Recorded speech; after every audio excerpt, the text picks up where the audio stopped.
All right, David Spade is here. He's promoting some stuff. And by the way, the gentleman in the corner is Josh Walk from Entertainment Weekly.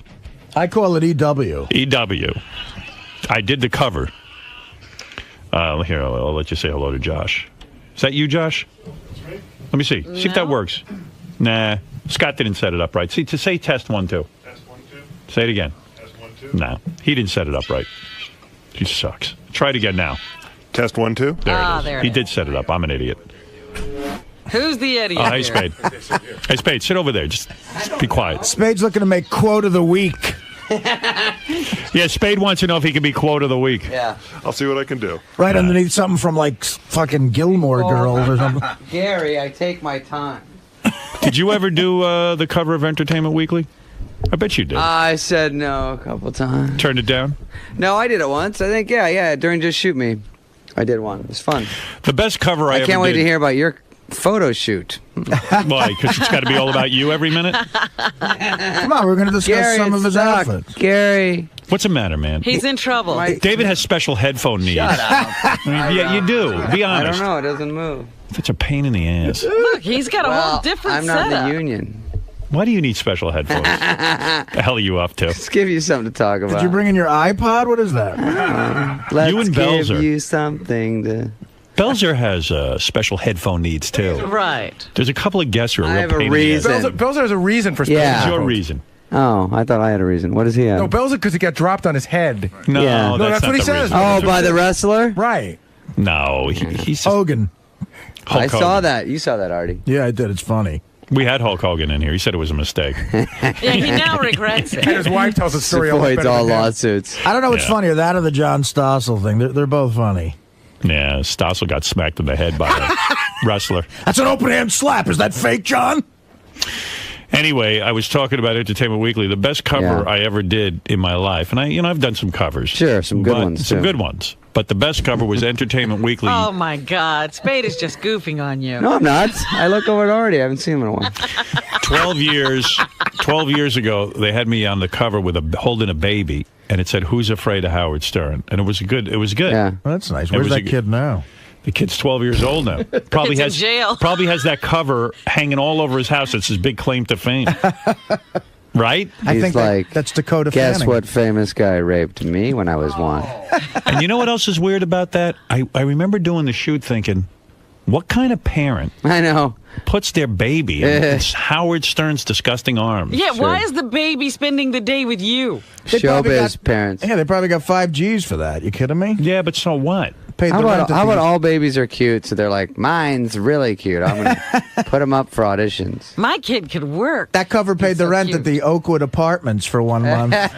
First of all, you got to figure out all the parents. You got to figure out all the parents who were disgusted at the thought of me holding their baby and rejected the job. They finally found one. Yeah, I'd like to see those people. Finally found one that said he's gross, but $150. All right, Spade, let's see what we Yeah, got on please. you. Here's your notes. I like when Jeff the drunk calls in and you're like in a hurry. Jeff, please, 2 seconds. What do you got? And he goes, hey, Artie. Yeah. And you go, Jeff, like, please, question. He goes, I left you a message, Artie. What? Artie won't call me back. I just wanted to borrow $1,000. Well, Spade, first of all, I want you to know. Yeah. What's with Spade's facial hair? What is all this? What is What's it? going on here? He's looking older. He's trying. Oh, I he's was in trying to Atlanta get. yesterday. He's trying to Hiding? get. He's trying to get chicks who are out of their teens. What are you? You growing? You growing facial I hair? like how you got serious. You go, Are you growing facial hair? yeah. Yeah. What's up with that? It's just, I don't know. Actually, I don't know. Because You trying to look older? I haven't been working on the show, and so in between you can do whatever. So Artie does. He does little experiments, you know. Oh, you're Must- experimenting? Mustache is so weird, man. Like Spade doesn't Is have it a good. weird? You don't have a good mustache. You're like me. You have like a crappy mustache, Oh. and you look like a young boy trying First to grow I'm a hearing of mustache. this. Well, he's not bound by those 8 rules for dating your teenage Yeah, daughter yeah. anymore. And I don't know. I can't.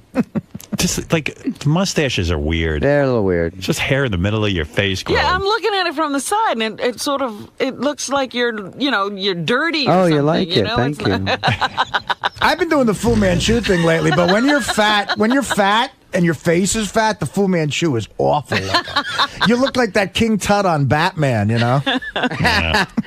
Well, I think you're growing facial hair because you're losing the hair on your head, and a lot of I guys think do it's that. more mental. Maybe, yeah. I think it's deeper than that. Anyway, I just want David to know that, first of all, Entertainment Weekly is here to observe him being interviewed by me. That's number one. So far, I really haven't hit the Richter. So far, I don't see anything that good for your article. I haven't seen much scribbling. Not much to put down. Howard did a very Artie. boring interview with David Spade. I think quote of the day is going to be, Gary, my thing isn't working. All right, here's something interesting that would Really? interest everyone and also Entertainment Weekly. All right.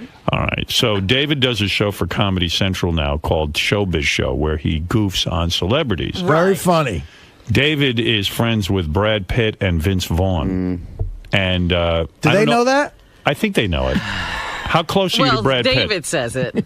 How close are you to Brad Pitt? Honestly. Brad, I was going to roll to Pakistan with him. What? Let me ask you a question. This will be be real. Do you have Brad Pitt's cell phone number? I have a number for Brad, yeah. Now, when you say you have a number for Brad, is it where like the general like a Is publicist? it the publicist? I have number? IMDb. That means he has Mark Gervitz's number. No, if you had to call Brad Pitt, let's say now, I have okay? access to BradPitt.com, yes. Right. Would Brad Pitt, would you be able to ring up Brad Pitt on a cell phone? Or Last time I called Brad Pitt's assistant, an assistant. yeah. All right, so you don't have like an inside number. I don't think I do, I guess, now that I say it out loud, no. How does one become great friends with Brad Pitt? Are you A-list? No, you're B-list, No, right? no. Are you B-list? I don't know. Honestly, What David, list are assess you on? yourself. I think if you're a movie star, you're an A-list, so I think I'm a TV guy, so I don't think I... Well, you've done film. Well, on there are film, TV but- stars that are A-list. When I you were think- working with Chris Farley, were you A-list? No. Because those B+. movies made a lot of money. No, those were funny movies. I thought they were, but Great movies. I think it takes like Tom Cruise, like really, like Sandler, those guys, Jim Carrey, that make huge $100 million movies over and Am over. I A-list or B-list? That's been a question on this show for a long time because I've been called I'm thought of as B-list, but I'm really A-list. No, I would say you're A-list because you don't go do a lot of stuff, and Right. you've got I have an over mystique. $500 million. I don't have over 500 million. I don't. Okay. No, I'm not winking. I don't. I No, don't I have know. $500 million. No, I know. They I can't get tax my you. hands You're in on the that kind- 400s, but it's still They tax a you. lot to people. All right, so are you B-list? So Yeah. how does a B-list like you I try not to How do you think get to be about it. friends with an A-list like Brad Pitt? Where do you meet, and how do you make the move to get his Are list? Well, we really to be friends? How honest- do you call yourself his friend? Yeah, and how many times have you I actually like how been I with him? keep saying I've never said it. Entertainment Weekly scribbling. I like I it. know. Go ahead. We must be on a roll. You know, I'll say this. One time years ago, like the summer of '98, Spade took me and Norm to Adam Sandler's party in Bel Air, and Brad Pitt was there with Jennifer Aniston. So do you think the connection was made there? And No, I don't I know, think- but I remember me and Norm were like, "Who's that hot chick with Brad Pitt?" And Spade said, "Are you two even in show business?" Is that how I sound? It's horrible. But you know what's sad to me? Brad Pitt will be friends with a B-lister like you, but you would never be friends with a C-list. Well, he's friends with me, but I'm D. No. No, what happens is I think if you... No, You're not even on a list. I think it depends on the no people. letter. Like Vince seriously, Vaughn where did is you meet- mentioned in that too. Yes. Where did you meet Vince Vaughn, and where do you meet Brad Well, Pitt? Brad I've known longer, but I've just seen him out because we did have the same management, so we'd go to the same things that were smaller. So I'd see him. Actually met Brad Pitt during SNL, and his family liked me and Farley, and he asked if we'd come meet him at the Was he party. the host of Saturday Night Live? Is that why you met No, him? he wasn't even. He just would did hang Thelma out. and Louise, yeah. He hangs out at Saturday So he Night came to Live. the Saturday Night Live party and said, "Will you and Farley come talk to my family? They like Tommy Boy. They like whatever." Why would he hang out at a Saturday Night Live party if Because he's he not on was Saturday newer Night Live? and he was with Brillstein Gray, which is tapped into Saturday I Night Live see. with Lorne Michaels. I don't understand any Basically, of it. people just like to come to the parties, and if they come and they see people. So I think I met him then, and then I just would see him a lot, and then he got super famous. And then I see people like that on TV and forget I've even ever met him. Well, wait a minute. How did you get his phone number? We just because he's kind of like a normal, cool guy. He's a fun guy, and Have if you're you had around dinner him, I with think him? he's cool to you. But not many people get around him. Have you had dinner with him? I've had dinner with him, yeah. Oh, so you may be a friend. I had dinner with him and Gwyneth when I did SNL, I remember. Was it like the dinner we went to where there's a group of people? Or is it just you and him? One time during SNL, he was with Gwyneth Paltrow and they called. Yeah, he called me to work and said, "You want to come down to Raoul's?" I think it was. I can't think of a more boring couple than Gwyneth Paltrow and Brad Pitt. Wait till you add me in the mix. It's a real snoozer. It really wasn't a fun night, was it? No, I went down there and they were cool and he was always nice. So the interesting thing was that he was doing well, but he was still cool. And then when they left, they kind of whispered something to the waiter, and I didn't really know what was going on. And then they said, "All right, well, good to see you. Take care." And they got up, and the second they got up, it was a clear way right to the door with a maitre d' opening the door, a cab out front with the door open. Wow. And they went right out because right when they got a place, people started to get up to get an autograph, but they were one beat ahead of them. Who's higher on the list of show business, you or Jason Bateman? I think you. Jason Bateman hasn't done crap. You've done movies, you've done SNL, and you're Jason Bateman had a series. Oh, that's true. All right. No, he does good. Well, maybe it's Jason Bateman then. Yeah. All right. I'm Might trying to be figure it leaning out. at the tape. Don't overlook the Hogan family. Yeah. Wait, Brad Pitt's on the phone. Brad, hi.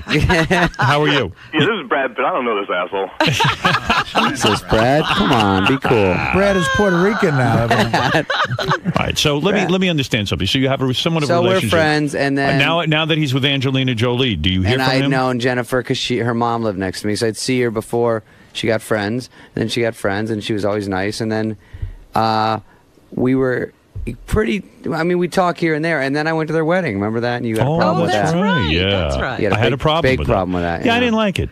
How did you get to that wedding? Yeah, I didn't like don't that you were invited. But I don't think they think it through that much. It's like, he was cool. Let's have him. I think they're pretty cool. They're very nice. I feel like you spend a lot of time pursuing these stars. No, I do. I'm Like being a serious. stalker? So No, nice. he likes celebrity friends. He's a celebrity stalker, but he's the celebrity. He has, but he has a lot of energy to put into this. Like almost too much energy. I feel if he put this much energy into his Maybe the career- most horrible thing you could say.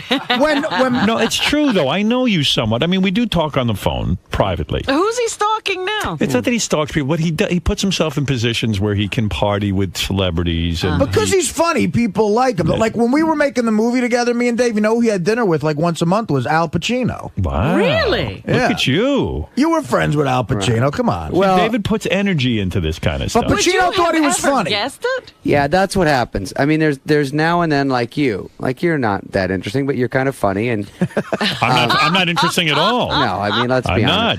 honest. But you get these people that are like. Have you boned secretly Lindsay funny. Lohan yet? Oh no, Have you tried to get in her pants? Give is us she time. here?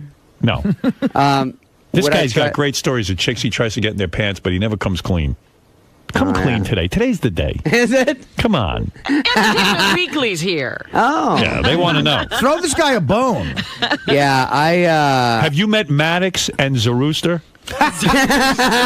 so Rooster. What is the name? Zahara. Maddox. Zahara. I get a little jealous. He's of got a Maddox. great bit about Maddox. Where is he from? What's that bit you do where he finds out she wants to go? No, What? she wants He's to like, no, adopt him. you're a fucking kid from wherever he's from. and No, you're I like- said it's hard to get adopted, and then if you're from Cambodia. it's probably harder. I'm not sure, but I'm guessing. Right. And that's who gets you. Talk about Willy Wonka and the fucking golden ticket. I mean, he's like, that's my mom, the chick from Tomb Raider. Am I being punked? And then he's like, nah, pick me up. Rubs her boobs all the time. He knows what he's doing. Don't be stupid. Do you know Angelina Jolie with Brad Pitt? Carry me. The kid's 10. He can walk. No, do you exactly? Do you know the? Do you know them? Do you know Brad Pitt and his new wife Angelina Jolie? Do you Have know you them? partied with I've them? met Angelina. She's another one. This sounds so dumb, but she's nice. And I think these people are cool. Like you meet them, and everyone's cool to you. I think either they're pretending because they're just being nice to other people on Who's TV. not nice to you? Some aren't cool. Yeah. Like who? Who? Who's been mean I to just you? know that there's just no hangout or no chatting for a second because there's nothing really to talk about, or I don't think they're interesting or whatever. Angelina was working out at my gym, so I got to see her. Nice. Oh, that must be wild. And I gave my trainer, I was freaked out to see her. And Did you try to get some action No, going on? I know some boundaries in Yeah, life. you know those So you can I get and said- those you can't. Right. And I said to my trainer, I was bringing him he wanted a Joe Dirt wife beater from the show or from the movie. So I brought him one, and it happens to be who's benching that day, but Angelina. Right. So I go, dad, and I go, oh, sorry, dude, I just want to drop this off. And she goes, oh my God, Joe Dirt, can I have that? I love that movie. I was like, yes.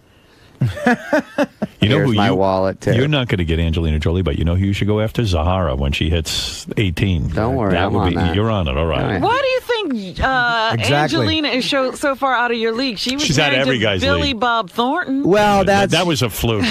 if there's like a she beat up having dude in the another mix, off day. you know, then Yeah. you go, hey. He's got an Oscar. So what did you Right. say on He's your actually good at What did you something. say on your Comedy Central show, Showbiz, the Showbiz show, to offend Brad Pitt and Vince Vaughn? Brad Pitt. Vince Vaughn's, I think, well, I read that story that you read, and it was that Vince came to rehearsal and was mad that I was doing jokes about Jennifer. We did one about Vince where he got pulled over by the cops for Right. drunk driving.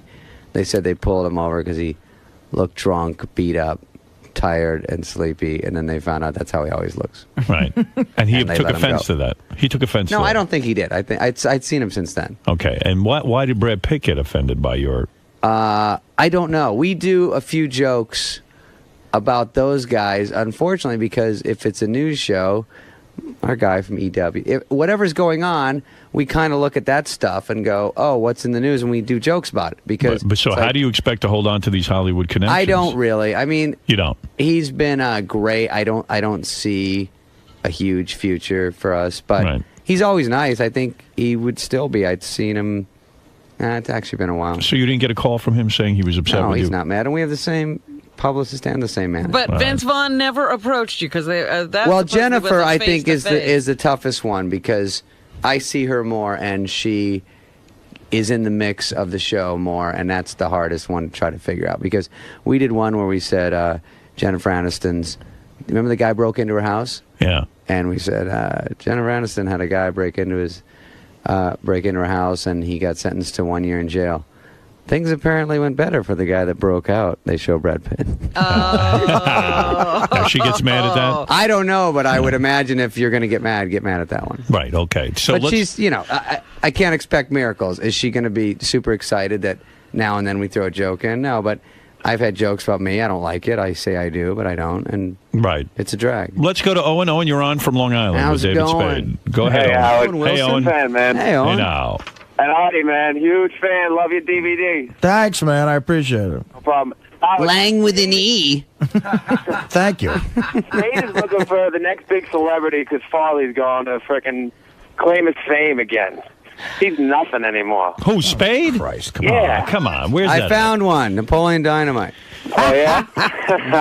David Hey, Spade's Howard. got a TV show. He's got a movie that opens up, Bench I'll tell you Warmers. what kind of friend Spade is. I was supposed to be in this Bench Warmers, and he dumped me for Napoleon Dynamite. Is that Hey. right? Tell the truth, motherfucker. What happened, Artie? He calls me up and he goes, "I'm doing this movie with Schneider. Put that pen down. We need a third guy, and I think I could pretty much convince him for you to do it with John." I go, "Yeah, it would be great to work with you again." And then 2 weeks later, he calls me up. That Napoleon Dynamite's going to do it. And I'm so mad about it. How's he as an actor, that kid? Is he He's any good. The problem with Artie was once I found out that to leave 5 minutes early one day, Howard has a heart attack. I go, really? You can take 3 months off the summer? Yeah, that's It's no nice. problem. Blame it on me that you didn't put Artie in Howard, the movie. He never Right. said that. Howard, Yeah. remember back not so long ago when he Yeah. did Beer League? Yeah. It didn't go well. Yes, it So did. after hearing that, you just decided I'll give Artie a break. I go, See, I don't want to that's get in the middle of this. David, here's what happened That's on Beer the League. excuse. Artie. It's like getting between let's Brad and let's Angelina. get I don't history. want to. Let's get history clear. Okay. Artie was doing Beer League. Somehow Here- I'm going to get hit here now. Oh, yeah. All right, I want forget you to it. be I'm back. not going to go through No, the whole no, Beer no. League. I It agree. actually did work out That fine. I wasn't- did both. That wasn't the reason. Artie was doing Beer League here in New York. There was no question that he could do both if he wanted No, to. the problem was If he got a movie roll out in L.A. and he had to Artie- go do it, he'd do it. Artie's the problem was half that it's without consulting you, it's probably tough to get him out for 3 months. That's I would, not true. I would imagine. If 3 Artie, whole Artie months in does LA. what he wants to do. Right, and then you'll have, Bob Schimmel in here doing his job. It's an easy fix. We all know that. So It is an easy fix. But then they were like, according to our calculations, you and Artie in a movie doesn't equal $100 million. So What's going on with you anyway, man? let's get serious. Let's drop what's the going? Tell me what's going on with you. Really, what are you doing? So Napoleon Dynamite was my idea, Thank you. unfortunately. Is he a good kid to work with? I What's just his came deal? clean. We went to NASCAR yesterday. We had a blast. Yeah, that was weird. I read that you What's were. going on here? Is he for real like that? That movie is funny as hell. He's funny. I love He's 50% like that in real life. I'm having trouble controlling this conversation and getting questions asked of you. It's because you got an A-lister on, dude. No, I'm trying to. Takes over. I want you to slow down and take a deep breath. He's ADDing on you. You're kind of like all over the place. Getting it from all sides. You went to This is NASCAR. the triangle defense. Yes, I went to NASCAR. Take it easy. You went to NASCAR. Howard, Yeah. it helps to cover. I know David's been doing the private jet thing, for logistics. He said, What do you mean the private jet thing? he was in Atlanta last night, had to get up here, so that he's getting the private jet all over the place. Who flies him? I think the movie company. Sony. That's nice. Is Sony the Comedy movie that Central. big? They're expecting big things from this movie. Oh, Robin, you have no idea. Robin scathing. Yeah, don't you sarcasm. think that if you're the movie studio, I don't think you're private jetting for bench warmers. I mean, that's a lot. That's like 50, 60 grand every time he takes the flight. How about when Dirty Work opened? Norm's bill at the Four Seasons when he was here promoting it was bigger than the opening. I wish I was bullshitting about that. In other words, you say to them, I'm not going to do any promotion unless you guys fly me privately. Ish. I say my TV show starts Wednesday, my first taping, right? Right. And it airs the next day. So I said, my first week is pretty busy, but I knew that the movie was going to come out close, and it's hard to figure out. So they wanted me to do 5 solid days of touring and press, and it's hard the first week before the show. So, and logistically, yeah, they want you to go here, Arizona for spring training. We do our interviews there. We do When this. you're We getting- fly to Atlanta. We do NASCAR. When you're getting squired around in a private jet, Right. wouldn't it be wise to take a chick with you and impress her? Yeah, it would be. That would be the move, wouldn't it? Yeah, it would be. And you don't do any of that? You don't have any girl traveling with you? No, it's a little tough to do. It's not tough. It's just, no attention to do anything fun because you go do stuff like this. And it's not that look fun at me. for Look a girl. at me. You know how it is. You like, if love go getting chicks and you love seducing them. Isn't the biggest seduction you being on a private jet? That's a closer.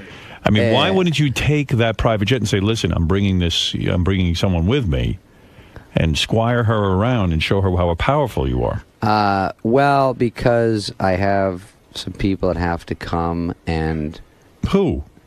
A hot assistant. you get one person you can bring with, and then like yesterday we go. You're from the single. You're a celebrity. Right. You could bang a different hot chick every night on that plane. Well, yesterday was a good one because we got to take a helicopter to the NASCAR, but it was literally like so small it was like getting an MRI. I was sitting in there, and you couldn't bring anyone. And they're like, "You got a coat? All right, you can bring it." So it was me and Dynamite and Rob Schneider and the pilot. Napoleon Dynamite. Shouldn't that guy's career just be Napoleon Dynamite Can in I every fit movie? my Bible? Isn't Does he do that character in your movie? Is he I do it to him He does. all day. I saw the commercial, and they're smart now. They got him being Napoleon Dynamite. Good move. That's smart. It is, absolutely. He did a I movie still laugh. after Napoleon Dynamite where he tried to be a different character. People don't know when they've got it good. I know. He's figuring it out. He is. He wants to be an actor. I sat him down. I gave him a little So in the Fuck movie, that. in the movie Benchwarmers, does he act more like Napoleon Dynamite? yes. Good, smart man. Cool. That's wise. Now I'm seeing it. One time we were doing. Does a he scene get where laid? Does he he's- get? Go ahead. You were saying. Well, it's dumb. It was. We were. He has to say the last line. We're trying to get him to pitch in the game because it's a very complex plot. I won't explain it. It's 3 of us against these Lakers, and Rob gets hurt, and he goes, "You have to pitch," and he goes, "Why me?" And they go, "Because," I go, "I can't even catch," and he goes, "I'll try." And we're all like this. Yeah. Whee! The Money Shot. Is this a good movie or is it a bad movie? Be honest. Bench good. warmers. Who's in it? You and who? Rob. Well, I'm not going to tell you because then you go, if it's No, not tell like me. Vince You? Vaughn. No, I don't care. It's you. It's me, Rob, I love and, Rob. and John Heater are the three guys. Okay. They Now, are grew you up- wearing a wig? Yeah. What are you wearing? Like a mullet head? No, not in this one. Like a Peter Tork monkeys? Rob? Yeah, it is a little bit of a... Yeah. Oh, that's Isn't funny. it? You have my wig from Lost and Found still? It's a little bit of a Dorothy Hamill. Who are you banging these days? Come on, man. Come clean. What's going on with you in your social It's life? slowed down a little bit. Did it? You know, Are you dating someone? I dated someone recently, but she's my age, actually, if you can believe it. How old are you? Oh, yes. I don't even know. Over 30. Are you? Oh, you don't give out your age? That's what I call dating so much if they're over do you 26. do you not give out your age because you want to remain youthful and stuff? Yeah. Yeah, I should have done that. I just go, yeah. That's smart. No one has access to the internet, thank God. They can't find out I'm 41. Right. So you're dating a 41-year-old? I'm not tricking anyone anymore. You were dating a 41-year-old? Yeah. Oh, wow. Boy, you're growing up. So things are going well for you. Things are fine. I All got right. that show. Are you wrapping it up? No. I'm asking you if Okay. things are going okay. I might have been wrapping it up. What were you going to say? No, nothing. Things are going all right. I'll do a summary. The Vince Vaughn, I don't think is mad. He's funny. I saw him at a table read about 2 months ago. It was All right. cool. For what? It's Sean Penn's directing a new movie that he's Look adapting at called you. Yeah. No. It's David not. tries to act like it's no big deal. No, I got Sean caught in that Penn. one because once I go, where was it? And I go, oh, that sounds stupid. But I think Vince would be really funny in that. I don't think I'm even going to be in it. I think he just brought it into. Hey, the Entertainment Weekly reporter just fell asleep. Spade had a funny story where he was staying in a hotel under a different name, and Sean Penn was there trying to find him, and Sean Penn couldn't find him, so he finally slipped him a note that said, "Hey, Dave, listen, I'm under the name Sean Penn. If you need me. If you need me." Hey, Bill Squankmeyer. He goes, by the way, nobody cares. Right. I'm at the Bellagio. I'll be at the lobby bar. Do you have an alias that you use when you are registered in a hotel? Sometimes, but it doesn't matter. We stopped doing it. All right, yes. What is it, Bubba Gary? Bubba Bad News is here. Here comes Uh-oh. You know, it's funny. When David said, when he was asking about his age, I went up to IMDb, so that it's got all these notes on him. Yeah. And so I'm looking through this whole thing of notes, who his, sister and who his brother is and all this stuff. And at the very end of it, it says, do you have a tattoo of Calvin from yeah. Calvin and Hobbes that Sean Penn gave you? Yeah, it's bad. What do you mean? When I did SNL. Why is that such good information? You know the, No, the it's just cartoon dumb strip that- Calvin and Hobbes? Yeah. It's a cat. It's like a cartoon No, it's strip. really queer. It's He just did it because Sean Penn told him to do it. No, that was when I met Sean Penn. I saw him at a party with your buddy. I don't know. Gary brought me into an area I don't No, even it's care okay. about. I'll make it. I'll tell him what happened. It's okay. I don't care Gary. about Calvin Gary, and you did Hobbes. nothing wrong. All right. I think he did. No, so I hear at this party that Sean Penn says, he goes, I try to do a tattoo. I've done it on potatoes and stuff. Yeah. And I don't know how to do one, but I'm learning. So I do SNL a couple weeks later. I have no idea for the week. And I go, ooh, Sean Penn's doing Letterman. I'll see if he'll give me a tattoo. And then I can interview him. And so I get his number from someone and leave a message. And he calls me back. Yeah, okay. I go, I don't even know him. I go, oh, okay. So he comes out. I get him a driver. We go upstate New York. And we set it up. And he has some Hells Angels guys meet me up there. And I'm not allowed to drink when you get a tattoo, so I'm kind of freaked out about it. And he comes up, and he's a little buzzed. And the one I want him to give me, he can't do, because the tattoo guy's right there going, this is too complicated. So What are you talking about? Sean Penn is going to tattoo you? Yeah. Like himself? Yeah. Uh-oh. You're a star fucker. Well, I kind of was. Why would you let Sean Penn tattoo you? Because I had no good idea for the show that week, and I had to film something. Oh, I see. And he it's was for on the- SNL. Oh, I see. Sean's It's a like, bit. does your mother need an appendectomy by any chance? Because I do those. All right, then I Right, get it. so it makes Okay, a little all more right. sense. All right, that makes more sense. to No, me. other way, yes. Not really. Yes, you would have a point. Yeah, in a yeah. way. I mean, it's. No, it was a good little bit for the show. So Right. blah blah blah, and then he goes, I go, here, this one or whatever, and he goes, no, he can't do that. It's too complicated, and he's drunk. So I get out of the paper the simplest one, which is Calvin and Hobbes, and so he does it, and it's totally queer, and I'm allergic to it, and it bleeds for a month, and joke's over. And now And now you've got it. now I tried to erase it. So, what have you been doing for promotion around this movie? Where do you go? Did you do the Tonight Show? I do that the day before it opens. Yeah. See, I feel you're more prepared for the Tonight Show than you are for this show. You come. I honestly don't prepare for this. You don't really? You just come I on? used to, and then I realized that you don't want to. Oh, you mean for ever this show? talk Yeah, he about never what we talk prepares about. for this show, he's saying. Well, I that's don't. obvious. I mean, you never tell me anything Is that's that going weird? on. No, you never tell me Oh, anything that's right. going That. on. Well, Jay's good. They don't ask stuff like that. Yeah, I know. You don't like telling anything about your personal life, do you? I'll tell you if you call. You know what's weird? Remember that girl you used to date, Christy Swanson? Have you been following that? Yeah. That's pretty excellent. wild. Did you watch her? I did not watch it, but I did. I did think that was crazy. First of all, you dated her when she's hot. She's kind of chubby now. That's number one. Number two, for anyone who doesn't know, this girl Christy Swanson, who was the original Buffy and Buffy the Vampire Slayer, The movie. the Very movie, pretty, very sexy girl. sexy girl. She totally did something freaky. She was on Skating with the Stars, And that's not the freakiest part. and that's not the freaky part of the story. It's coming up. Not only was she on Skating with the Stars, She skated off. the guy she was skating with was married with a kid. Ay. The woman was pregnant at the time. Yeah, falls in love with the dude, and now they're in love, and they're Adios, skating on the amigos. show together. Didn't you think that was interesting? Yeah, I was shocked. And I now understand it's in the tabloids now that she had a boyfriend as well, and he walked in on him. She got rid of him too. Thank God you weren't her boyfriend, and she dumped you for the guy on Skating with the Stars. It's you know what? A bit of a drama grenade would go off about every week with her, and it was tough. Really? Yeah, A and so this drama is not grenade. super shocking. Wow. So you weren't surprised by this behavior? Not really. I just thought, wow. I thought, well, if they're going to do their big finale like on the dancing, the audience will be freaked out because all the women will not like that. But it was already taped. She had already won. So did you Yeah. dump her? Did you just get away from her? Was that the MO? It was too much drama? Ultimately, yes. Yeah. That 'Cause was. at It's the- hard. It's hard for a guy like me who's already iffy about all that, and then it's just so much drama. It's easier to bail. Yeah, well, because I remember at the time thinking, wow, that's a major score. You're going out with that girl. And then when you dumped her, I was like, man. You know what the funny thing is? Same thing. Girls like that will say at some point, "I can't believe I'm even going out with you." Really? Yeah. Well, they that's when you get rid of her. Well, they go they usually say it about the time I say I don't want to go out anymore. Right. It all They're works like, out. "Why do I even go out? I can't believe I'm going out with you, and you don't want to go out with me now." And I'm like, "Yeah." You think you're ever going to get married, or you think you're going to Tricky. be one of those guys who just never settles down? Because I'm kind of already one of those guys, and Yeah.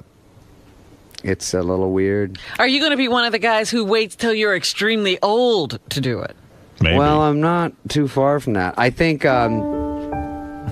what happened was my dad left, as you know, when I was 4, and David Spade. You know what, though? You're Deep actually smart. thoughts. You're actually pretty smart about women. A lot of guys would have fallen for Christy Swanson and put up all her crap.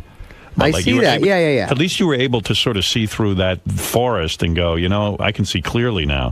Well, I see a lot of bad marriages around me, and I see a lot of people that have boyfriends or girlfriends to feel like, they feel like an identity. If they're single and over 30, they freak. Everyone will look at them like they're nuts, and so I get a little bit of people looking at me like I'm nuts. But I would rather not be in a bad situation, and I How do don't you dump respect people that don't get out of a bad situation. How do you dump a girl? Will you tell her to her face, or do you call her, or do you just not even? You just stop seeing her? No, I have the show to it. You do. You have your accountant do it, don't you? Someone from the Me show. as a person. Hi. This Listen, is, Amanda, Cindy something's from the Showbiz show. You smoke weed? Not much. You don't? Used to a little bit. Yeah. I That think was never my I thing. smoked weed with you one night, didn't Did I? we? I think so. At the big Christina Yeah. Aguilera. Oh, I got a funny No, that story wasn't for you. Christina Aguilera. When we were at Mr. Chow's. Oh, did we? That was the Oh, last- yeah, we did. Was Laura That was Flynn the last. there? That was Lara Flynn, yeah. You know what? You were nice. You didn't talk about that for a No, while. actually, you didn't smoke weed. Actually, David didn't. Oh, okay. Now that I'm thinking about it. Sometimes you I do, but you I left don't the room. really. You left the room. Yeah.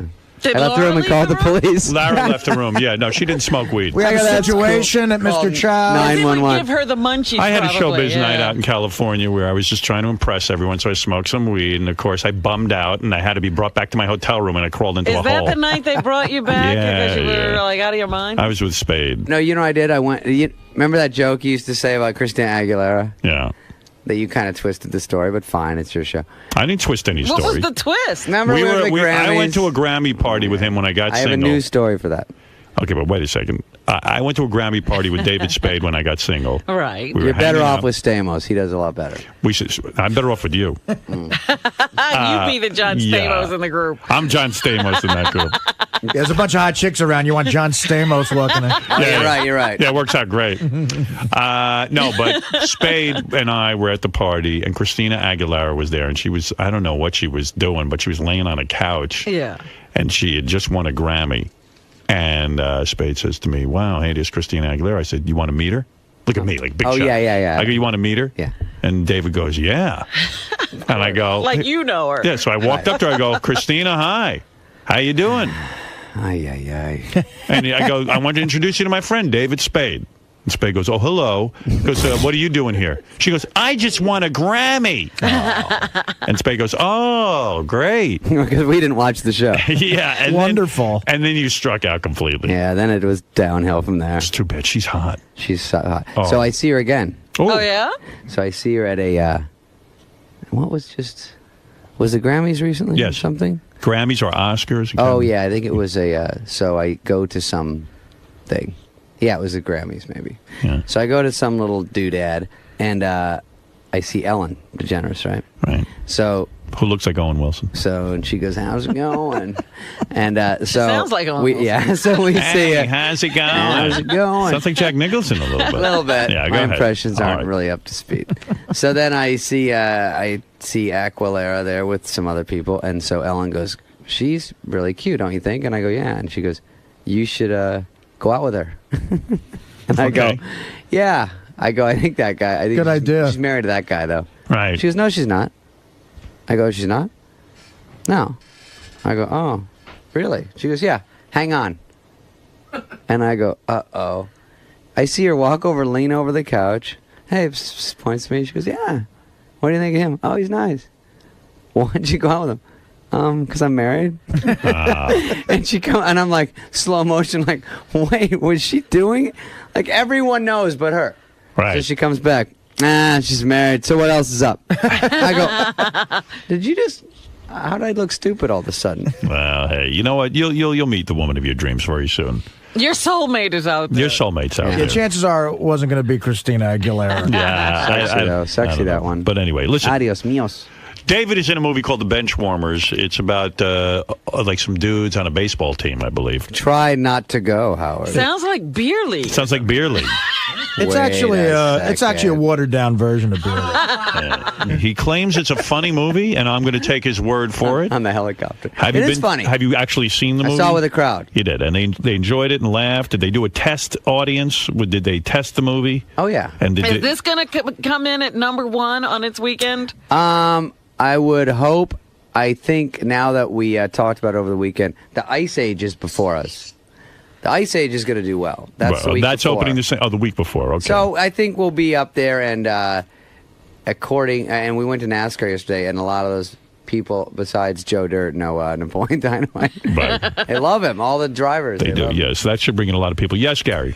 You have to do the Comedy Central plug. Apparently, they're paying for this trip. Oh, and see David Spade hosting the Showbiz Show. on Actually, Comedy you'll be Central. happy to know that I saw that black-white show on TV and had to see if it was true to be treated differently, so I put on black makeup. You became a black Oh, man? interesting. Robin, don't listen to me. Did you actually do that on the comedy show? Did you put on black makeup? Yeah, it was weird. That's funny. It was weird. And what I happened? Now, Where went did you out go? on Melrose. Yeah? You went to Melrose Avenue. Yeah. And you walked around as a black man. First, I had Donald Faison from Scrubs come in and explain to me what type of black guy I should be. Yeah, because he knows how to be black. I go, what? I go, I want to be. I don't think it's any different. I don't think. Wait a second. You have an afro and you have blackface. Well, I go through 5 hours of makeup. This is funny. Yeah. Now, when you But go why out, go to Melrose? Why not go to a black neighborhood? It's close to the studio. he ain't gonna bust his balls. And did you? And did anybody walk up to you and call you the N word? Were you They a victim said of racism? They called you Spade. They knew it was me half the time. I couldn't believe Oh, it. that's Did funny. people know it was you? Did you put on a black affect like a rap guy? No, I didn't want to. It's dicey. What? So you used your regular voice? Yeah. And your You were like- regular walk? You didn't have a black walk? Well, And you went to a neighborhood where only your agent and manager hang out? You didn't say. You didn't go. Hey, yo, what's up? You didn't do any of that. See, that's a good black guy. Why don't you because- fly to Utah and get lynched for some fun? I should have done that. Yeah. Well, so you walked up and down, and then what? Did anything unusual happen when did you realize a difference between being white and black? Was there a difference? No. No difference. You learned nothing as a result of being black for the day. See, I want to walk around with just a black cock. No, because I'd walk up to people and go, "Hey, can I hold your baby?" And they'd go, "No," and I go, "Because I'm black."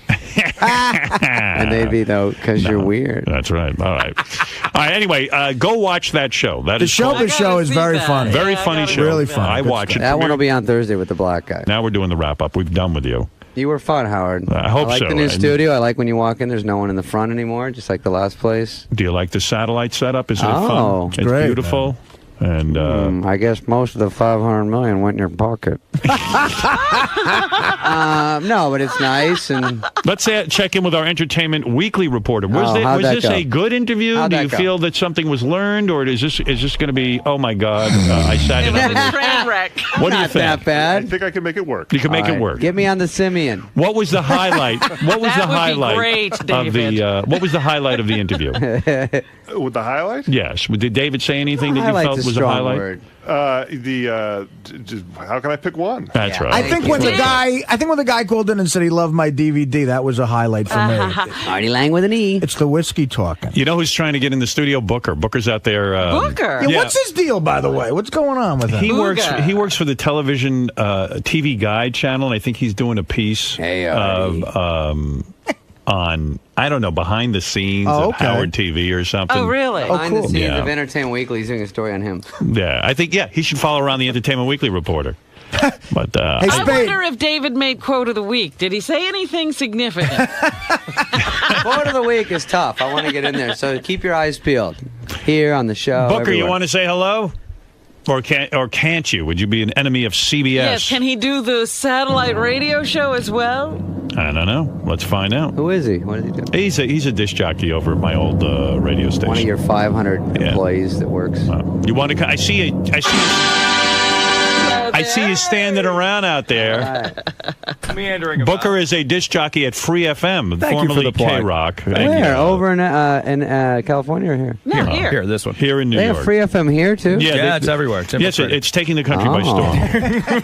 It's spreading like bird flu. Yeah, how you doing, sweetheart? How are you? Are you all right, man? I'm good. How are you, buddy? Yeah. Are you going to get in trouble for being on my show? I'm here with the TV Guide channel. That's why I'm here today, so I And doubt it. Tom Chisano will not fire you for being here in the nest of the traitor? I didn't even think about that. Sorry.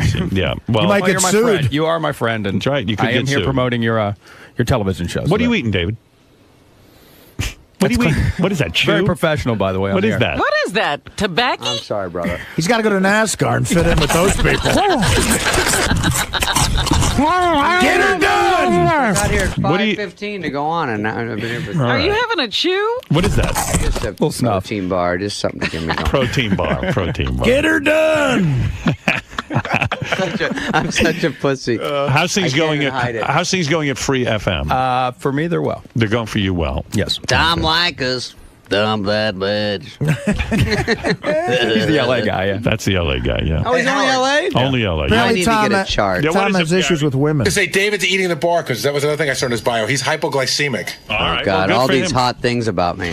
All right, listen, I got to take a break. Hi, Booker. Drives girls Hey, buddy. crazy. David, thank you very much for coming in, and Thank good you, luck buddy. with all your various projects. You're a real success, and that's what's good about you. And everyone is excited for all of your different I projects. think you might be A-list. What? Dave, you know what I learned? That You know what showbiz I show's learned? awesome. What's Artie? You know what I learned, Dave? That when Robin a few years ago said she liked Lost and Found, apparently she was bullshit. Robin, I thought you liked it. What was I going to say? I didn't come here for this. No. David, All right, bye, you guys. David, I love when you come in. Come fun. see us again. And Fun at the new place. I like right. it. Why'd you Glad you rat liked me out, Artie? Oh, come on, Robin. I'm so hurt by that. Robin, that stings on the way out. all right, we're going to take a break. I want to thank the great David Spade for coming in, the great Booker for coming in, and we'll be back with more of this right after these words. Hey, David, how's it going, Take the question, yeah. but Awful. we gotta go. Hate everyone. How come? I need a. No, it was good. It was good. I need a mic. Mike. Did you really bump Artie for Napoleon Dynamite for John Heater? Yeah. How come? Is it that tricky to figure out? No, he was doing Beer League, and he said that's going to be like the Star Wars of softball movies. So we You thought also, all right, go ahead. you also, there's a debate over whether Howard was A-list or B-list. No, What's he's. your I think final? he's A-list, not to kiss his ass, but he's a big deal, and he's rich, and he's tall, and I think that helps.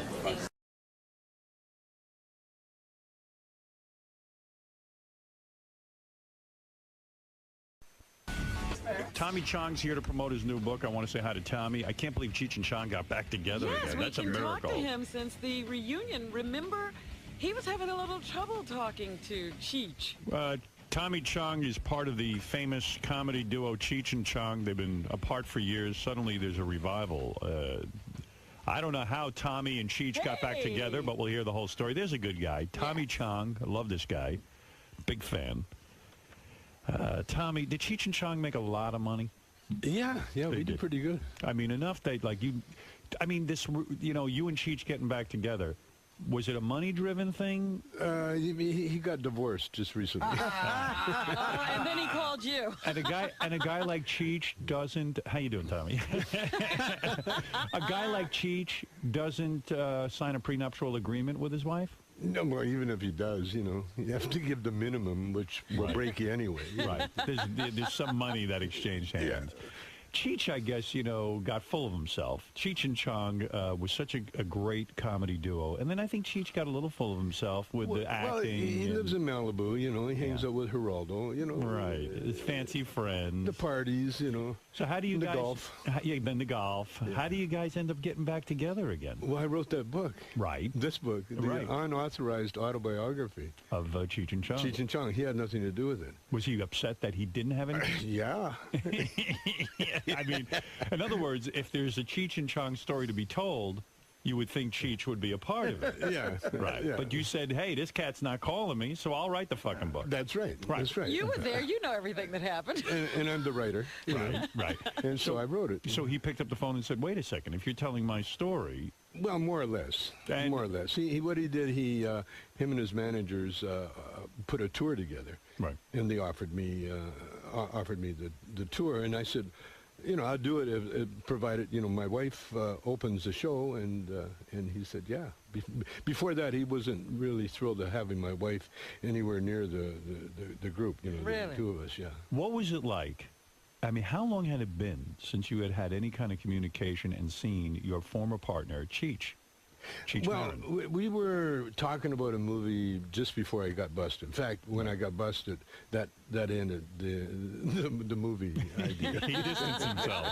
Yeah. But I mean, here you had a lot of bitter feelings. I'm sure he never visited you in jail. One time he yeah. did. Yeah, he came. He came with Larry Charles, the guy that was going to direct the movie. They came out one time, but Cheech was, he wasn't too comfortable, being around that kind of environment. I thought he did say a few things when you were going through all the legal battles. Oh, he did. Yeah, he did stood up support for me. that, yeah. So what is it like when you walk in the room and there's Cheech, and now you have to, I assume, put together your comedy show? You're going around doing live comedy now. Well, we did it. What was it like sitting in the room with him? It was incredible. It was incredible. It was incredible. It was like we'd been off for 2 weeks. Really? And you were able to And jam? it was fun? It was so much fun. Still the pot humor, or did you feel you were no longer capable of No. that? No. It was a Cheech and Chong humor. That's the only thing we could remember. And how many dates did you do together? We did 6 shows in La Jolla in a little small comedy club. And was it mostly your greatest hits from all the Cheech and Chong It albums? was the only thing we could remember. So there were no new references. In other words, you went in and you gave the people what they wanted. It's almost like when the Beatles, if the Beatles could go out on tour, do the hits, give the people what Dave's not here. Let's run through the routine. That's it. We did the routine. The good part, the new part of the show was that I've been doing stand up for like 20 years by myself. Sure. And so to fill in, I would do stand up. Right. And but my wife Shelby opened the show, and she did like 25 minutes of killer stuff. Comedy? Killed it. Comedy. No kidding. Stand up comedy. And she was straight. good. She was incredible. You love that wife. 6 shows. You must 6 shows. Now, wait a and the minute. last Is show she was good, or are you she's just good. in love? Hey, He's in love. no, she's good. You can be in love all you want, but when you get on that stage, you're either funny or you're not funny. You can still be in love, but she's not working. You bring up your wife in your new book, of course, in the authorized biography of Tommy Chong and Cheech Marin. You say you met your wife while you were married to the other wife. Yes. So when you see this guy John Edwards, yes, the vice presidential candidate and all that, when you see him in trouble, do you laugh at this guy for lying about all of this? Should he have just come clean? Well, his penis, the penis rules. Right. And he won't say that. So any man, like a Clinton or anybody, the penis, you just have to laugh at his penis. You can't argue with it. Right? How long did you lie for? In other words, you must have lived the lie for a while. Oh, I lived it a long time. Well, she was still in high school. Oh. And we were never. Your wife, who's now was in high school. Oh, you were waiting for her to get out of school. No, we were never. The reason we stayed together, we were never going to be together. Right. It was a plan. She said, "You're married," and the reason we had our affair was that I was safe. She didn't want to get involved with anybody. I'm a married man. She could, come and go as she pleased. Right. And so we were never going to be together. Right. And then she got pregnant. Ah. And then we decided. We didn't even think about getting rid of it. We just said, yeah, we're going to keep it. So you had to go home and tell your wife. No. What? Oh, no. You kept it quiet? Kept it quiet. How do you do that? I kept 2 families. Oh, my God. Oh, you're one of those guys. Oh, yeah. You had 2 families. How long did you have the 2 families? Years. No shit. God, what a how hero. Did you get, yeah, I mean, my wife, my ex-wife, finally got tired of it, and she knew. Oh, so she knows now. Oh yeah, they know. They know from the beginning. Right. They know from the beginning, but they don't mention. You don't talk. As long as you don't talk about it, it doesn't exist. You see, and it might go away. I mean, so should John Edwards have come out right away and just said, or you admire what he did? In other words, try to keep it a secret, keep a lid on it. Do you just have sympathy for the guy? And of course he's lying, but he can't help it. Right. Well, yeah, I mean, when are you going to tell the truth? Yeah, I messed up. You just have to. Well, my excuse, like my first wife is black, beautiful Maxine.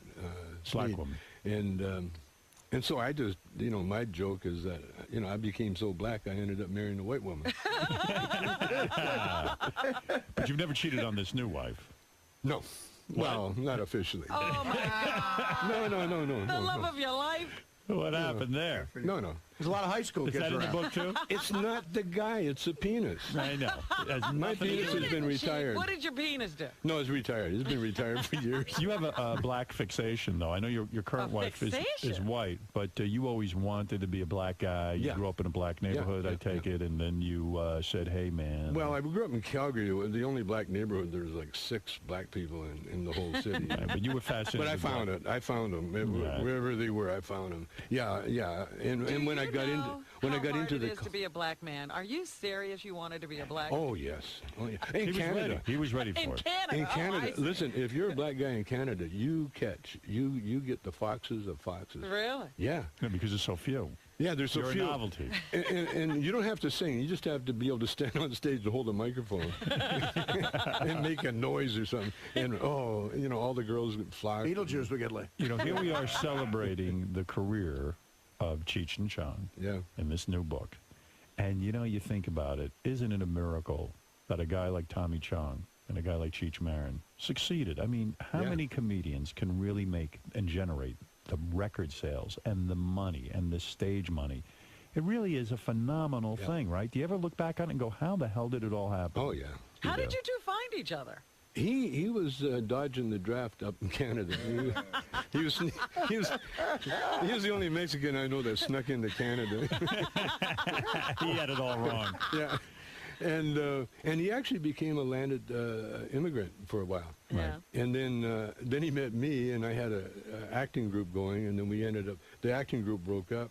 He was dodging the Vietnam War. Yeah. So in a way, the Vietnam War, if it wasn't for that, you two never would have met. That's right. So you love the Vietnam War. Oh, well, for that reason. Sure. Why and we not? had a lot of material. And then, so when Cheech and I, when the other actors left, Cheech and I stayed together. We formed a band first. You were a musician. Yeah, and Cheech is a singer, somewhat. But you wrote the hit song "Basketball Jones." Yeah. So I mean, you really know how to handle, and you hung out with real serious musicians. You hung out with Jimi Hendrix. Yeah. And some of the big stars today. Tina Turner, did you hang out with? I'm a big, yeah. You didn't fuck her, though. You didn't see Ike, No. hit her upside the head with a boot. He lent him a sneaker. Tommy was backstage, and I said, "You got that sneaker? What size is that?" As a matter of the fact, shoe, and the rest was history. I read a great story about how recently in the paper about how Basketball Jones came about. Didn't Jack Nicholson have something to do with that? Yeah. What is that story? He was driving Cheech and I to the Laker game, and he was impatient, so he was driving on the wrong side of the road on the oncoming traffic because he's Jack Nicholson, and he was passing all the cars going into the parking lot. And so Cheech was in the back seat, and every time Cheech got nervous, he'd sing and make up words for different songs. And instead of Love Jones, he was in the back seat going, "I got a basketball Jones." That's funny. Got a basketball Jones.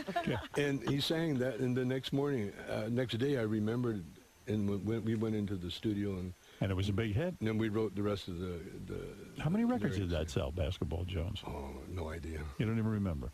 I never got an account. But Jack Nicholson is a bit of a hypocrite in your life in the sense that you met him early on before Cheech and Chong were famous, and he basically told you to fuck off, didn't he? Yeah, in a Jack Nicholson way. Where were you? Where did you meet him? At a party? It was at Lou Adler's house. Lou Adler was a big record producer. Yeah, and he was our producer. Right. And he discovered us, and we had I think we had a record out by then. Right. Dave's not here, but no one really knew who we were. Right. And so we were at this Lou Adler party, and everybody was there, like Mick Jagger, and I went into this room to smoke a joint, and John Lennon's sitting on the floor, and so I offered him a toke, and John, no, he had immigration problems, so he didn't want to smoke. Is that embarrassing when you go up to a big celebrity and say, "Hey, let's smoke together," and they turn you down? Not really. No. Yeah, it's understandable. Right. It was a big stinky joint. It wasn't a good.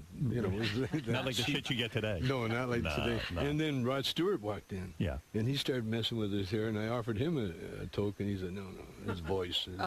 His voice. And so no one would smoke with you. It was kind of embarrassing. Yeah, it was a little bit It embarrassing. was embarrassing. And so I walked out, and I ran into Nicholson, and instead of offering him a joint, I tried to give him a compliment, And you know how you get nervous and you say the wrong thing. Right. Well, I said the wrong thing. He had just did a movie called The Last Detail. Right. Yeah. And he's just staring at me, and he never had his dark glasses on. He's just looking at me. And I said, "Hey, I really liked you in that movie." I said, that scene where you're combing your hair, like you comb for about an hour, And I said, "Did you improvise that?" I said, "Because it was amazing, because you don't have any hair and you're combing it." And what did he say? He says, "Excuse me." Just walked by me. And So here you were at the beginning of your career, and you were sort of a pariah. I mean, here you are, this hippie who smokes weed all nobody will day, smoke with you. and all these so-called wild boys, they're all shying away from you. Oh, totally. You were too wild for them. Totally, man. It's a fabulous life, man. It really is. If anybody watches Laker games, Lou Adler is the guy who's always sitting right next to Nicholson. Right, that's the guy. They're best friends, yeah. Yeah, he made a lot of money, didn't he? Oh, Lou, oh, yeah. Yeah. And he married money, too, Yeah, and a lot of acid in your past, of course, because, hey, Cheech and Chong, it's the drug guys. Yeah. But you describe, you got off acid. You used to take your kids to the movies while you were on acid. Just one time. Is that irresponsible? Are those kids' movies so bad you got to take acid? I thought it would be a good trip. It was... What was the movie? What was the movie? Thumbelina? Thumbelina. I know, I read the book. Thumbelina. Yes. You gotta take acid. I thought it would be a good one to trip on acid. But the story is this grown woman is going to marry a rat. That's right. That's trippy enough. And we're sitting, my wife and I are both tripping, and we're looking at, oh no, she's going to marry a rat. And then it was in the ghetto. Get away from that rat. It was in the ghetto. And the theater was like in the afternoon. It was kind of a ghetto theater, and they had all these little kids running up and down the aisles like rats. They were running up and down. And so we freaked. This was your first wife? No, this is Second this wife. is Shelby. Wow. This is Shelby. Wow. And this is our little girl. Oh no, the first wife would never go there. No acid with my first wife. Did your first wife really not understand the whole Cheech and Chong thing? It was just something she just didn't get.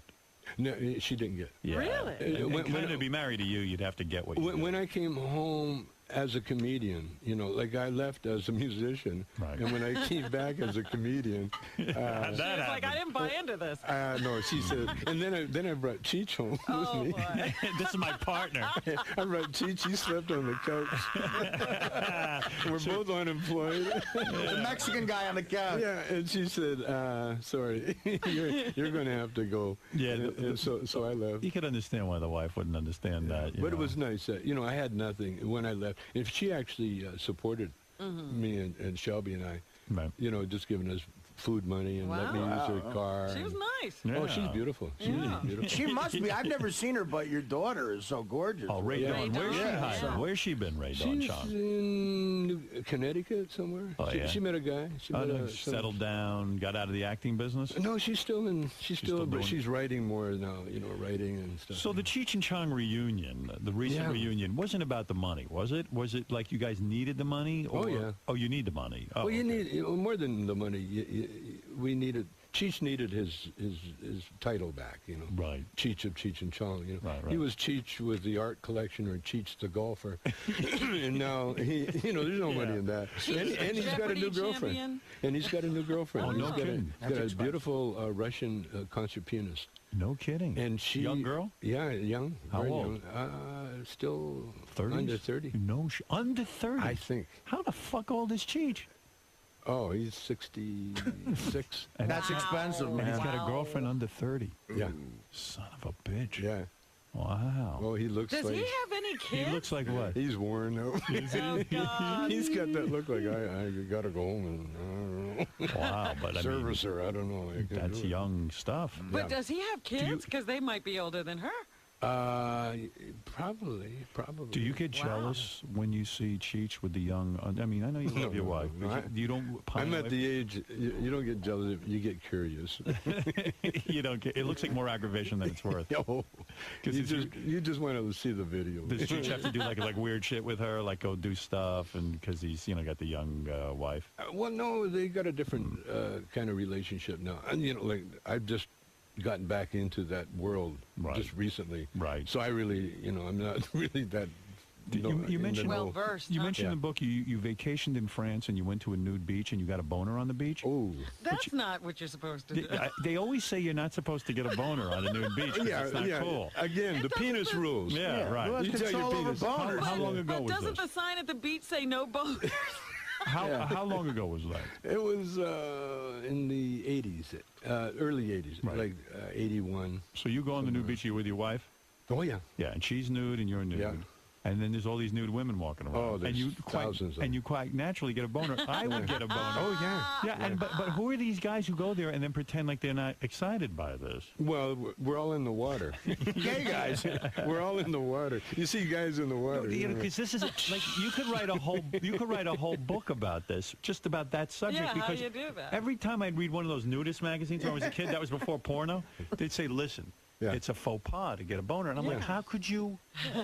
How could you control that? There's naked women around." Well, one way is you look at the ugly ones, Yeah. That helps. There Or are. guys, look at guys, and that helps too. There's a lot of ugly, fat nudists, and you're always amazed, right? I mean, like, why would you be nude with that kind of physique? Way too That's many. why, because they like to expose themselves. Did it turn you on that other men were looking at your beautiful wife? Did that turn you on? I have to ignore that part. You do. I'm more concerned looking at what's out there. But when she gets naked, aren't you a little protective? You're like, hey, I don't want anyone looking at my wife. No, You don't. I mean, you're no, cool. You're a no. hippie. You really are a Yeah, hippie, aren't yeah, you? yeah. You're like, hey, come on, we'll all be naked. Yeah, just And you let must it have a go. big schlong if you're willing to get naked in front of people.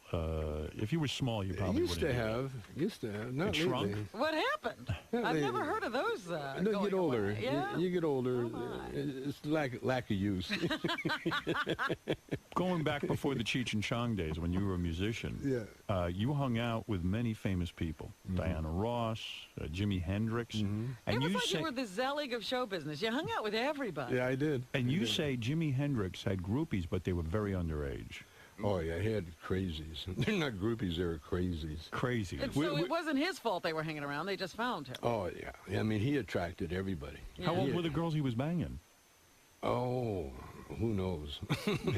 But they were young. I really don't know. He was more of a junkie when I knew him. You know? Right, he was right. more into nodding out than he was in. You never messed with that stuff. You never got into heroin.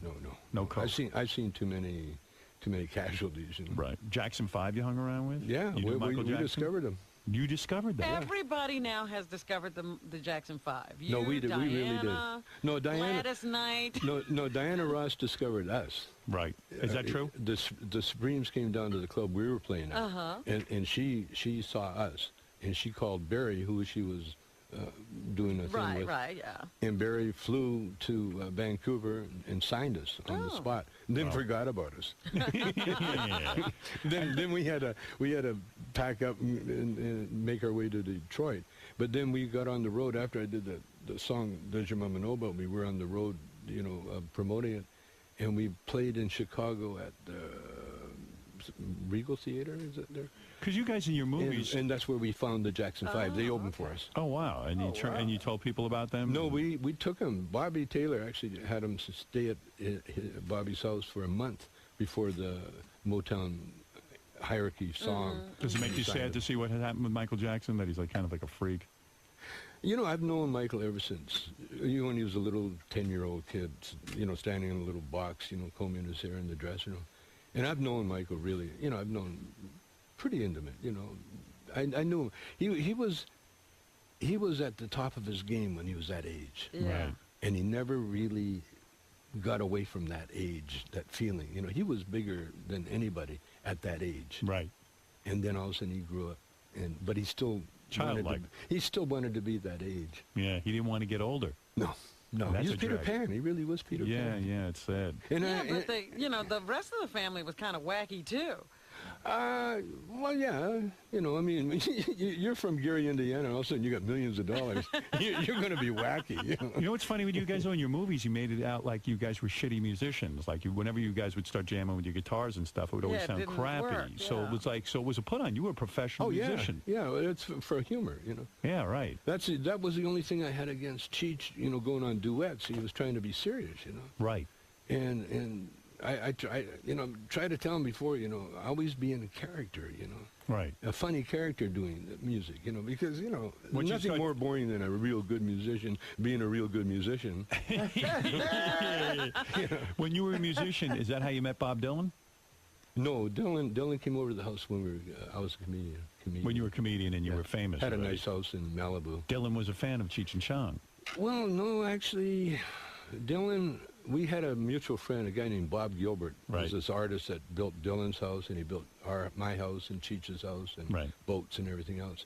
And he was like a little go-between. And I was having Tai Chi lessons at my house. And Dylan's wife, Sarah, was part of the Tai Chi class. Mm-hmm. And then Dylan came over one day to play basketball. He liked basketball. You played one-on-one against Dylan? Cheech and I and Dylan, we all played. It was like a one-on-one thing. One-on-one, what, not a game of horse, but you would just play whoever got to scored 5 Yeah. baskets first? Yeah. Did you beat Dylan? I don't remember. I think so.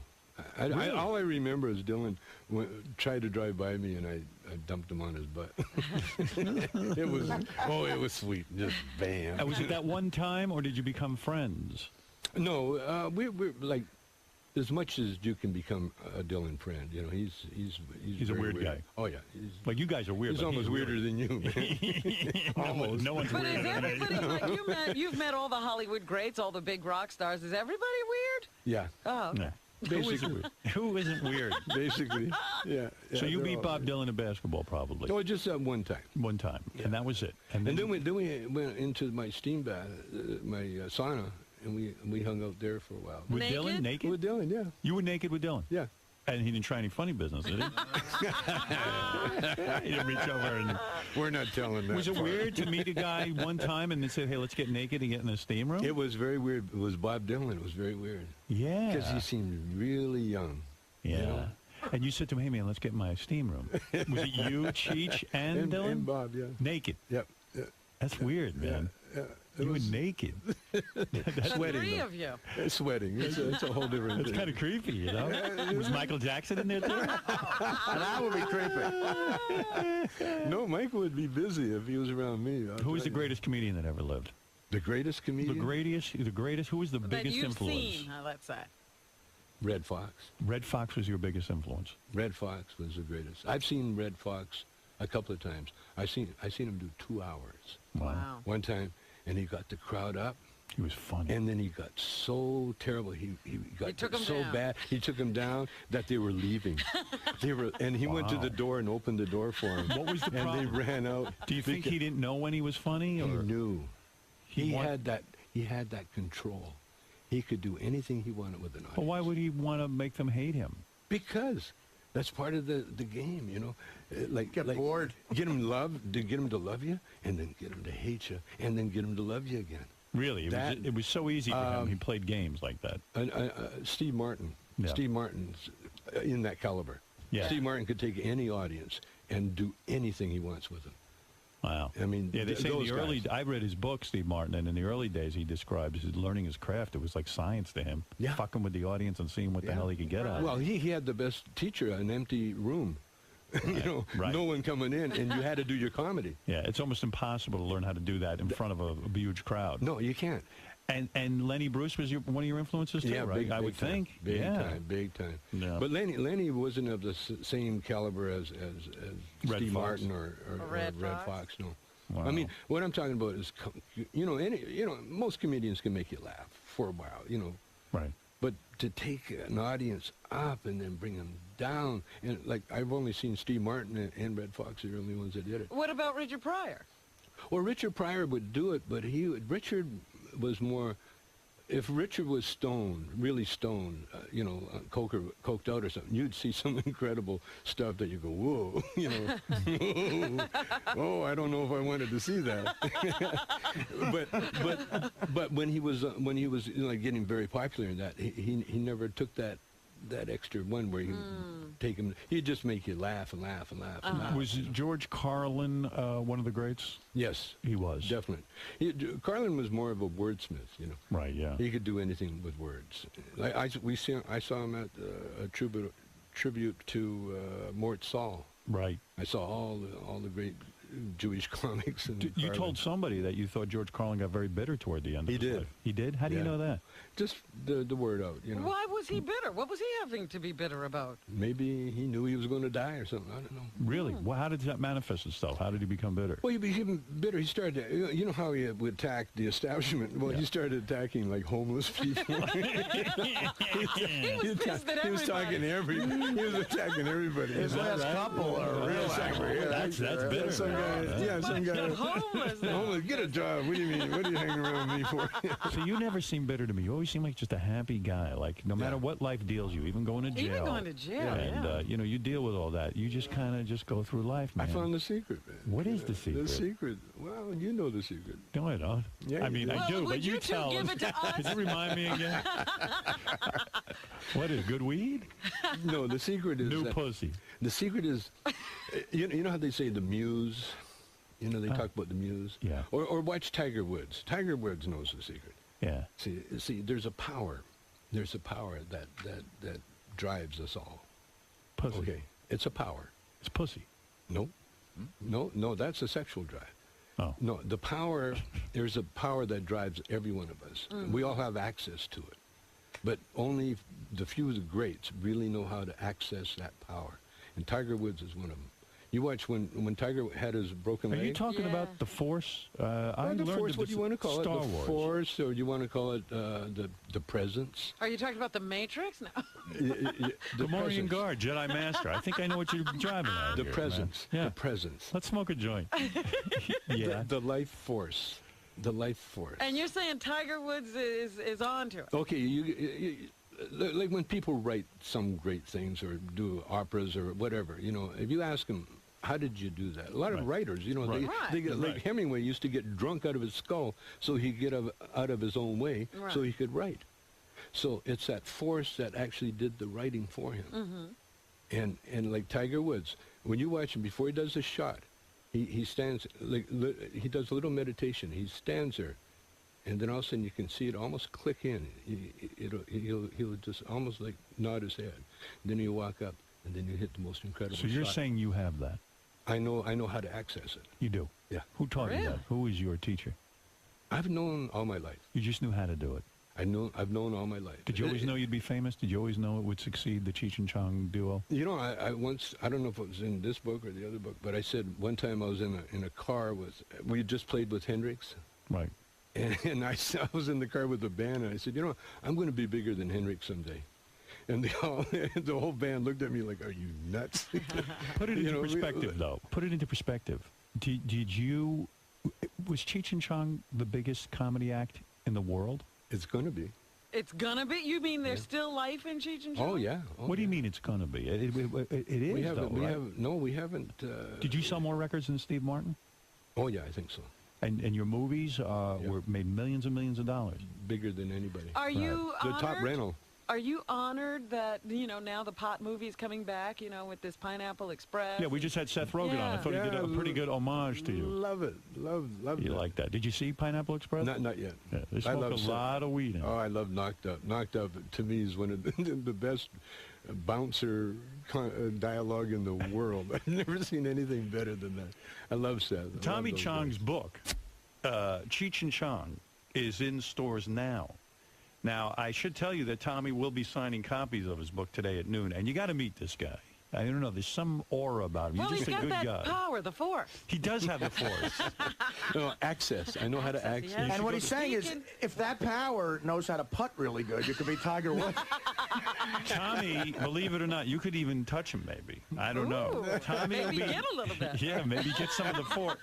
You guys have to read the book because it's an amazing life. I mean, including smoking weed with Arnold Schwarzenegger is in your past. I mean, Well, is it Arnold has weird? admitted to that. We're not outing him, are we? No. Is it weird now to see the guy you used to smoke weed with? Yeah, Is the governor? I've seen him. I seen him just recently. Did you? Where'd you see him? In the Starbucks. We go to the same Starbucks, and he looked at me and he recognized me right away. He said, "Tommy," he said, "I said, you remember me, Arnold?" He goes, "Oh yes." He said, "We both had a dream."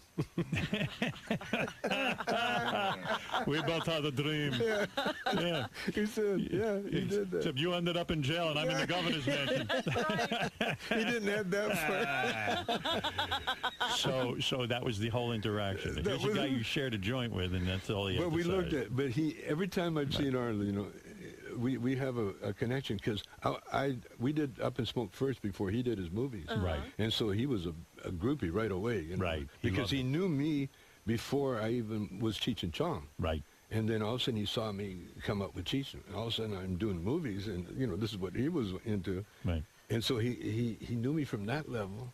And then we tried to get him to help me get out of jail.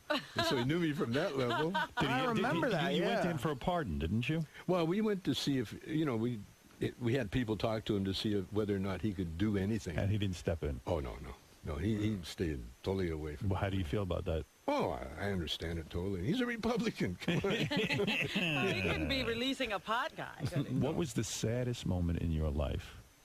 Do you address this in the book? I don't think I do. But what is the saddest moment in your life? I mean, it seems like such a blessed life, but there had to be some real Well, I mean, he went to downers. jail, Howard. Was that the saddest moment in your No, life? good question. When I realized that Cheech and I had broken up. That was it. When Did I you went to the movie, when I realized that he was doing another movie without me, and I actually come across, they were shooting a location scouting or something, and I came across the whole crew that used to work for me, and there was Cheech, and they just kind of went, "Hey, how are you doing?" They just walked down by me, and that was the saddest. That was the saddest time. What broke you two up? He did another movie, What was that movie? Born in East L.A. Yeah, Born it's in a good East LA. movie. And he never even told you. He just said, "I'm." No, he told me. He did. He says, I got offered a movie without you, Wow. and I'm going to take it. You felt that was betrayal, didn't you? Oh, yeah, big time. Is that the one he did with Eric Roberts? What, Eric No, Roberts? no. Did There you was say another one. Did you say to him, "Hey, Cheech, wait a second. Come on, we got a huge thing here. We beat all the odds." It's funny. You know what I said? How about the act? What about our act? He says, "You got it." He You got it. gave it to me. He said, "You got it." And then just recently, How about the act? Okay, I want it back.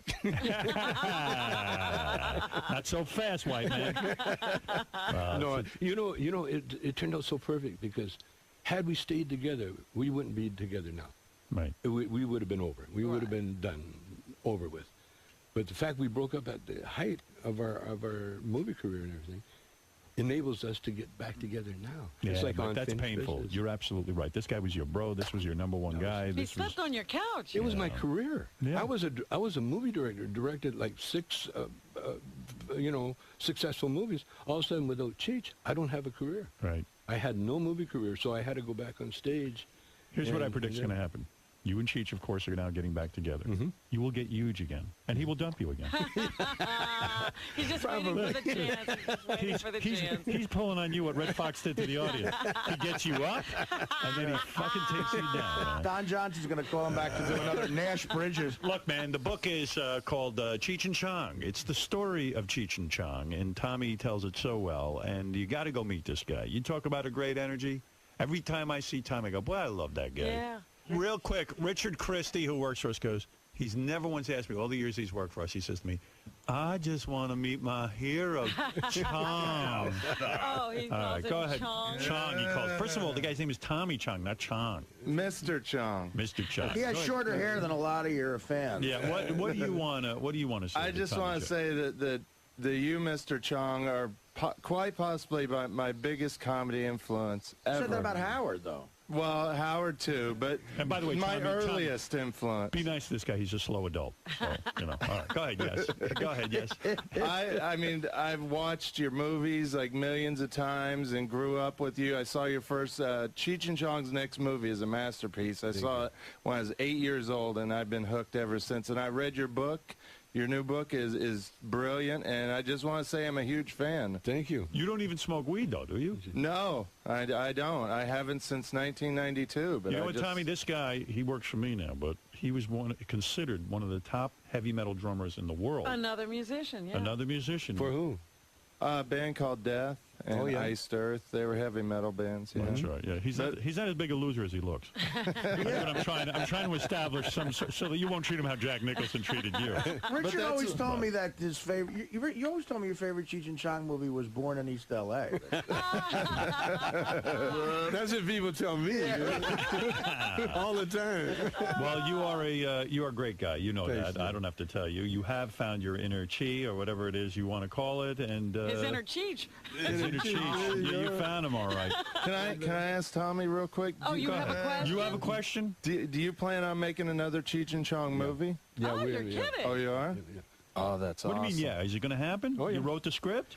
Not yet, but we're doing a concert movie for the Weinsteins, and then right after that, we're talking about a series of them. So you're going to have to play some sort of older stoner now, right? I mean, you gotta. The great thing about comedians, the older you get, the funnier you get, And the movie you're planning, is it just Cheech or both of you? Yeah. Will Cheech do the movie without you? So far, If he gets a chance, he will. So far, it's both of us. You know what I should do? I should call up Cheech and say, Cheech, listen, I know you're getting back with Tommy. I got a movie for you. I have a movie just for you. You got to dump that guy again. You know, Howard, real quick, too, one of the funniest moments ever on your show, and they replayed this on Master Tape Theater last Sunday, was you had Tommy on the phone in 1997, and he was looking for a new Cheech for his movie. Yeah. And you had Crackhead Bob audition as the new Cheech. Yeah, he didn't get the part. I remember That would have been brilliant. My favorite memory of Cheech and Chong, and this will always be so great, was when I had that dopey Channel 9 show. The Christmas show. Oh, yes. We were taping Christmas special, and I asked Cheech and Chong if they would be a part of it, and they agreed to be, which was thrilling for me. And we wrote a whole Christmas show, and Tommy was in this sketch where I played the Virgin Mother, and you guys were the wise men. Right, I remember and you were them now smoking on tons those of weed. horses. And you gave birth I gave birth to baby Jesus. Dan Foreman. To Dan Foreman, baby Jesus. When Channel 9 saw it, and it was funny, and when Channel 9 saw it, they said, there's no way we're airing this. It took, our Christmas special didn't get on until July. I had to beg them to show this, and they finally showed it, and they got so many complaints, and it was just unbelievable. And I said to them, don't you guys understand? I'm not really the Virgin Mother, and it's no longer Christmas, so it doesn't matter. Not Jesus. Yeah, and Dan's not Jesus. And they were like, okay, air it. Oh, my God. The executives, wait, you're telling us Dan Foreman is not Jesus? Well, all I know is, but I always thank you for that. And there's a million great memories in the book. Go read the book. I'm not kidding you. And go see Tommy Chong. And go to CheechandChong.com to get all the tour dates and everything for their reunion, which we will go to, right? Richard, we're all going. Absolutely. We should all go. Yeah, well, I'm going without Richard. Oh, No, I will go with you. At Radio City, that would be great. Tommy, great so seeing cool. you. Thanks, man. Tommy, how'd it go, man? Oh, as usual, incredible. You've been coming on the show for years. What is it about Howard's show that you like doing? Well, Howard, it's Howard. There's no one else like him. But we've been around long enough to find that out. Everybody tries, but no one really even comes close. And Robin, see? Robin's always a plus. Well, that's part of his strength. Howard knows what makes him great. Cool. So it sounds like things are going really well for you, man. Incredible. You got the tour, you got the book. I think it's karma, I went to jail, and now it's payback. It's your turn now. Everything's happening, and it's crazy. Like I wrote the book, I had no idea we were going to do the tour. And after I wrote the book, I'm thinking, I need a good gimmick for the book. And all of a sudden, Cheech and Chong are back together again. And I got a book about Cheech and Chong, so it works out good.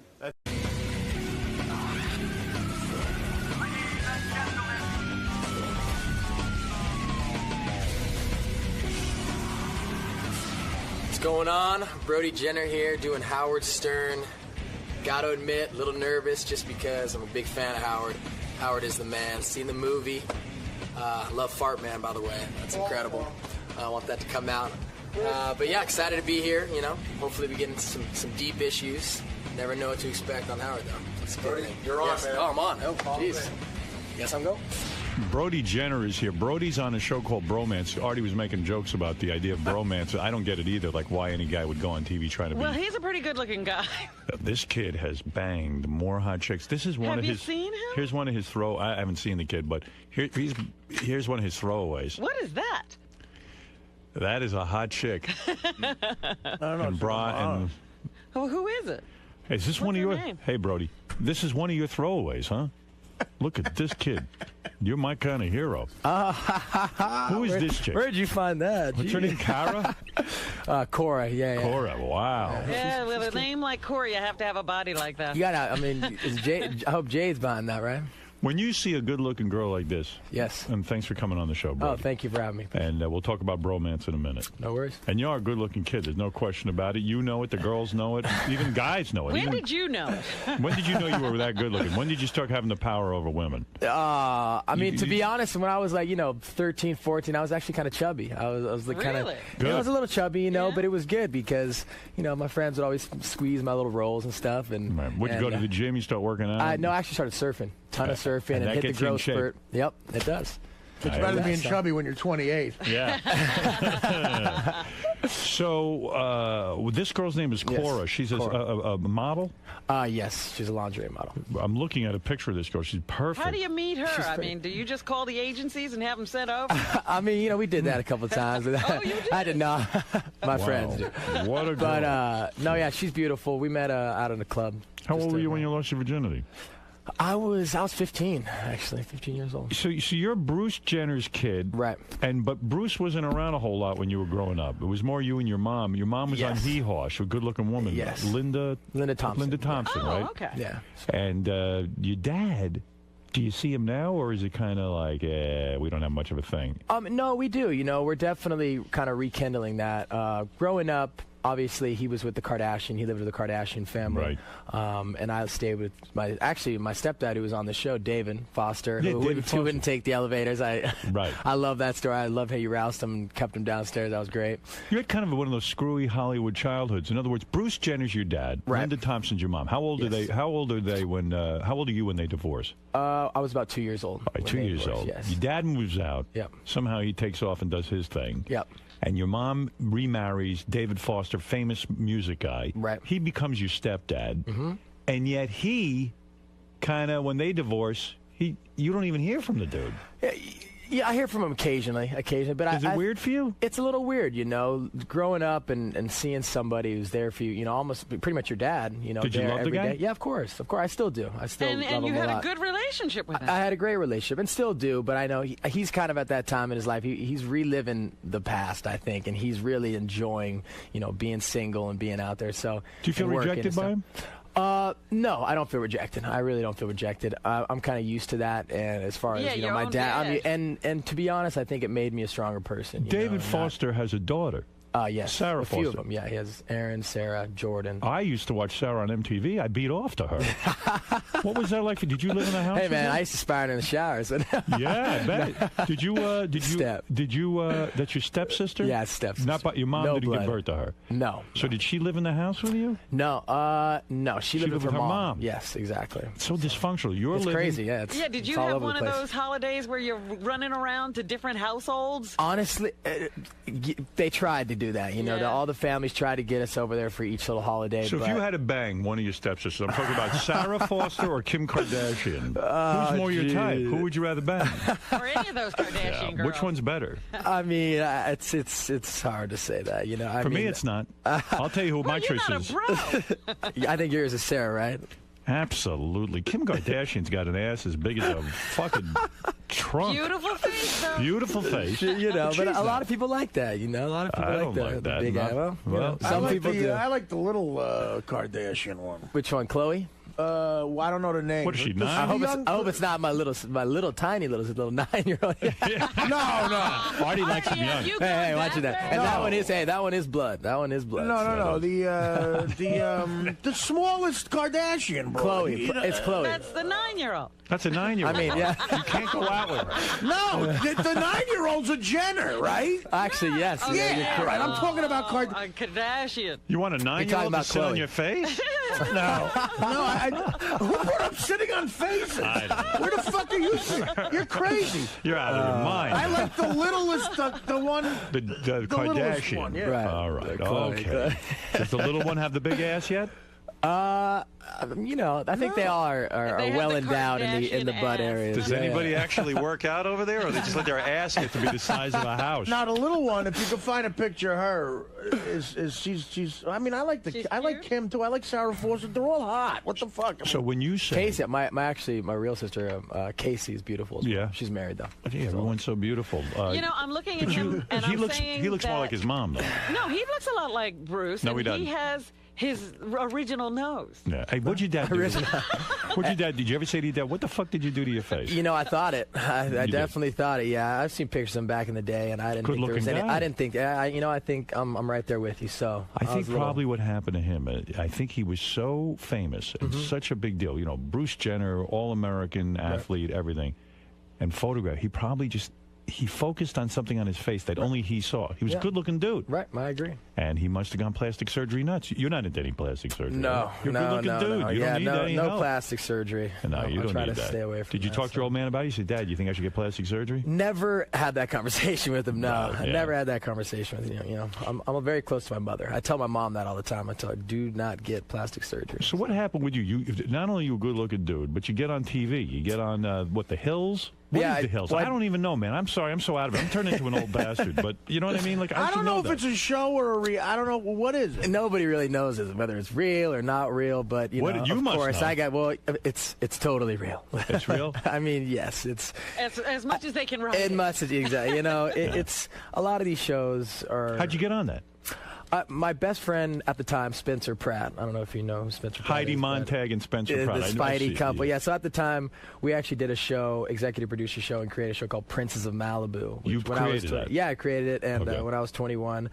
And it was crazy because Fox would only pick it up if we had to pretend it was totally real, which was basically taking advantage of my stepdad and pretending, like I hit golf balls into his studio and stuff. And they said, hey, we'll pick up the show, but you have to pretend this is totally real. Even though we created it, we filmed it ourselves to sell the pilot to, Fox television stuff, but we had to pretend that we were really doing this. What's the matter? I have to say something. What? I'm sorry. No worries. I'm sorry, bro. Benji, I'm going to throw up from What is Benji doing? Excuse us for a minute. Look what he just fucking... What are you doing? Come on, Benji. This is like... This is typical Benji. This is so gross. Yeah. Look at that fucking shit he's putting on that salad. Benji. What is that? I can't smell. I can't. It's 7:13 in the morning. I know. I was thinking, where are the eggs and bacon? It's like a deli back here. Look, he's got this shit. Tell us what you're doing, Benji, real quick. You're interrupting Ranch Brody. Dressing. He's here over promoting. Salt. What are you I have doing? a salad. You gotta leave with it. You gotta go outside. Go outside. I can't. You're gonna make me throw up. You guys Art, okay, wait, I'll get rid of it, but Art, you don't smell it. You looked at it, and then you saw it. I smelled it too. I thought Brody smelling had a problem, honestly. I didn't know what was going on. You guys don't smell it. I said, thank God this good-looking kid at least smells. Benj, I smell it. I'll take it out. I do smell it. If I took it out, you wouldn't be able to guess if it was in or out. Yes, I would. How much you want to fucking bet? I'll bet you anything you want. All right, You don't want to do this now. All right. Just take it out. Take it. Brody's got limited time too. Well, do you want me to eat like McCartney? No, I don't want you to eat that at all. That's intrusive. All right, let's get back sounds to, like me let's and get my back friends to it. right there. Yeah. It sounds like us. Does Spencer Pratt eat like this? I don't know. Let me see. Actually, he does kind of. Yeah, maybe for lunch. Brody, tell me what your life is like, though. So you become a television producer. You're a young, good-looking guy. You start to date these chicks. It's quite an impressive resume. I think anybody would be impressed with the amount of chicks you've banged. You say you started having sex at 15. Yes, 15 that's an unusually young age, isn't it? My brother lost his virginity at 13, so I thought I was late. I was kind of bummed. I was like, damn, I didn't, As a young, cool family. That's a very cool family. That was late? Was it I mean, that was for me at the time. Was it an older woman that you were with? No, she was the same age. Same age. Yeah. So. And then I was going over let me to some of your resume here, and then I want to get to this bromance idea because I'm having trouble understanding some of this. No These guys wanting to be your friend that badly. It's we got him crying. Quite frankly, he's convinced me. I want to get on the show. But do you want these guys to be your friends based on how they're acting? You don't want to be around these guys. Well, I mean, it's the thing about bromance is when Ryan Seacrest Productions came to me and kind of had the idea, it was so out there. How big a douchebag is Ryan? I actually like Ryan. You like Ryan? I do like. All I mean, Ryan. He's a workaholic. He's always so he he's works there hard and then on he's the there. show. Have you ever seen him with a broad? Have I ever seen him with a broad? No, I feel like he's working so much, but have we talked about broads? Whatever. Yes, we've talked about it. I'll just say that. Yeah, he's working a lot. All right, so you and Ryan work hard on the show. Mm-hmm. You had this idea, bromance, or Ryan brought it to you? Ryan brought it to us, the All right. Seacrest person. So why do these guys want to be your friends so bad? Do they think they're going to get pussy just by hanging out with you? To be really honest, I think that a lot of people in doing any of those kind of shows, they come to be on television, a lot of time, and they don't really know what to expect. They hear about a reality show being filmed, they want to come try out, and then when they got there and when I asked them the question, why are you here? Why don't you explain to me why you're here? And for guys, it's so hard I feel like for a lot of guys, it's very hard to open up with your guy friends. And when I would ask that and talk about their family life, I mean, every single one of these guys started crying and really started breaking down. And it was, I mean, trust me, for going into the show and filming, I didn't think it was going to be like that. And it almost turned into... Why are they crying? Because they want to be your friends? I don't think how it's... good an interviewer are I mean, you? well, no, I don't think it's like about Barbara being Walters. friends. No, but it's Good the for truth. you. But it's the truth. I don't think it's about being friends with me as much as they had never had a male companion where they can actually open up and do that. In And they other did all of a words- sudden, which they're used to. I would say they're used to the quote unquote that's gay. You can't Right. open up. You can't cry in front of a guy. But is that what you're asking them to be? A confidant? No, not at all. And it just happened that way. And they started, crying, and then it came from. Are they ugly dudes? They don't have anything going on? No, they're you got to judge for yourself. But I think there's some good-looking kids, and they're all really nice kids. So the theme of the show is bromance. In other words, they want to be your friend so bad that they even cry like bitches because they want to be in your inner circle. They want to be around your friends and your whole life. Well, yeah, I guess and coming in. Are you willing to have? Is that the prize? Are you going to let them into your circle? Yeah, they get.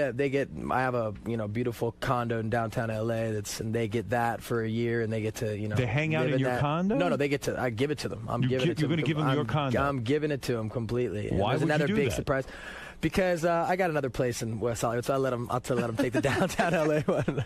Yeah, so you're not far of a homeless. commute. Yeah, so, exactly. So I'm moving to a warehouse. I'm getting the feeling that exactly. you're really not going to hang around with these guys if they win. Let's be honest. I wouldn't. You're probably disturbed. To be honest, the guy that won is actually very, very cool and down to earth, and I really enjoy his company, and I would hang out with him. Do you hang out? Does he sit there and talk to you about his problems, and he wants a deep relationship with a man? We're actually not allowed to hang out because of the show. restraining order? I was going to say, this is like The Bachelor. Yeah, restraining order. It is. This is like The Bachelor. You can't now see your best friend. Well, I mean, it's Must be hard for you. The show was just so crazy going. I wanted to do something different. I love trying things different, and nobody's really delved into the whole male bonding and male relationship factor. So that's. Do you thank God every day that you don't look like myself or Benji or I'll be honest, you guys. I love you guys, so I would never. I'm not going to say that. But it must be disturbing to see guys that look like me and Benji, these type of guys. Benji You should see my friend.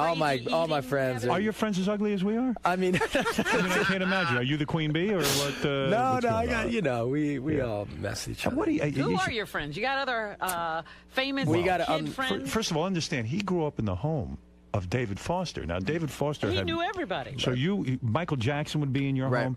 Now, you're a nice-looking guy. I mean, any hanky-panky? Does he?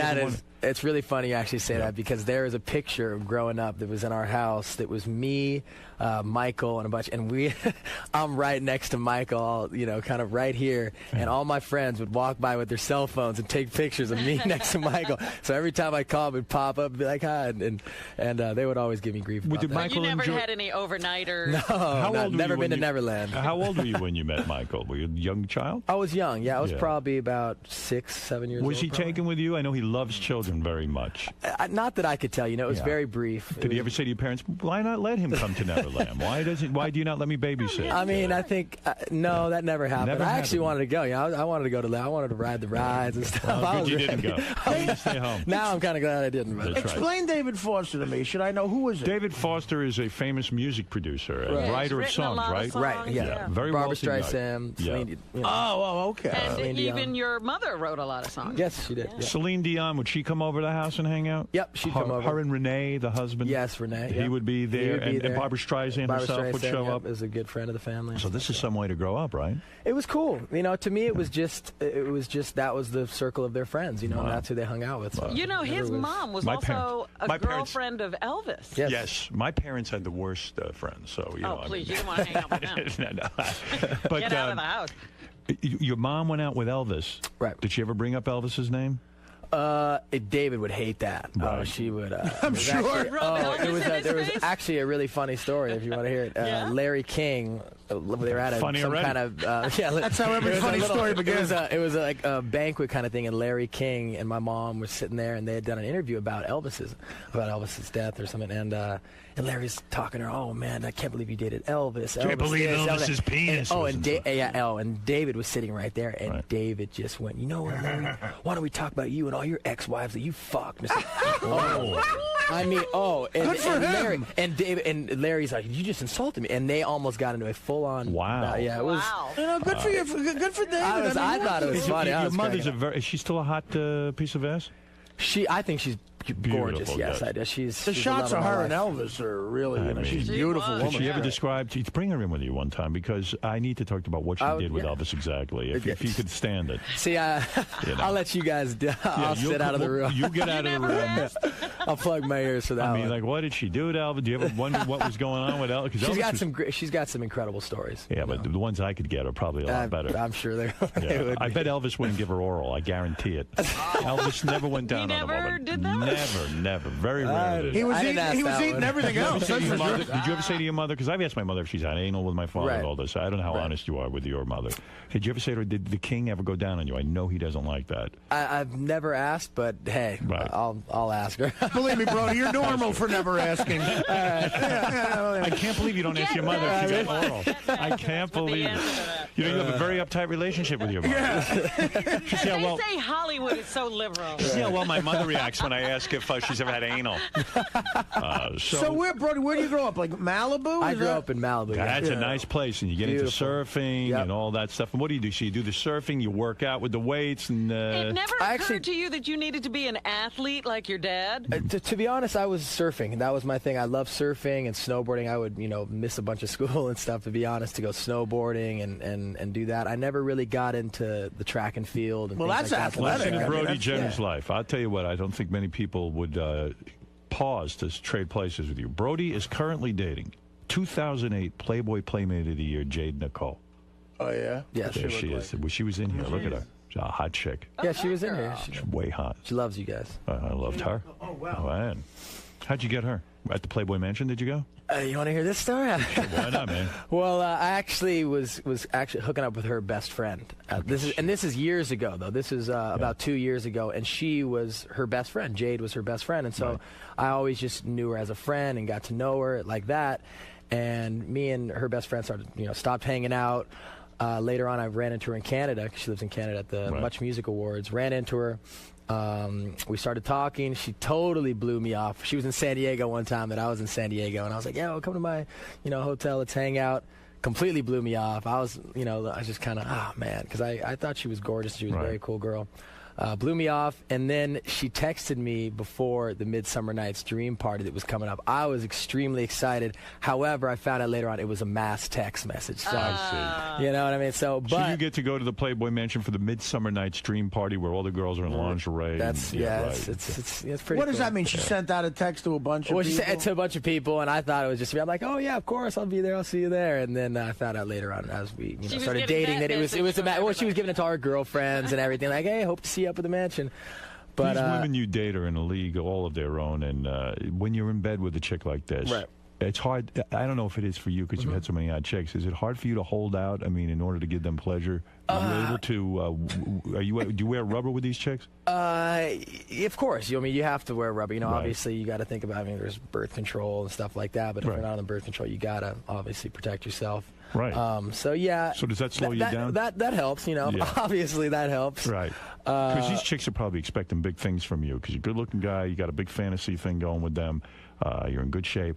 When you whip out the schlong, and the main thing is you gotta clear the pipes. That's I'm gonna be honest. So you gotta clear the pipes. You've got to be a lot. You got to do that. I do that. It's just I always beat off before I bang a woman, even at this advanced age. I'm telling you. You got to. Yeah. And when you say you lose your virginity at 15, that doesn't include BJs, right? I mean, you were getting blown before that. I had a couple of those before that. I bet 11. I bet you were 11 when you got your first blowjob. Am I correct? No, not 11. No, maybe 13. 13. Look at you. Yeah, Lord. See, I'm a charmed life. I'm different. Artie got blown for the first time last week. I'm different. Where he's 41 and he has peg. I always jerk off after a date. So I always clean the pipes after the day. I've done that too, Artie. So this are you faithful? God, we have so much in common. Are you faithful to the Playboy Playmate? 100%. Honestly, she's one of the most incredible girls I've ever met in my entire life. So 100%. Until 2009. But a guy like you can't get married, I don't think, because you just got too much fun, you got too much play going. Well, I got a lot of stuff I need to accomplish in my life before I start thinking about marriage. Obviously at this stage of my life, she would be the girl that I would want to marry. But I think for both of us, there's a lot of things that we need to accomplish. Get to 1,000 chicks. You know what I mean? Do that. Hey, man, how do you know I'm not there yet? You know what? How far Maybe you are. He was there when he was 15. Give me a rough estimate. Give me a rough estimate. So I don't know. Can you bang?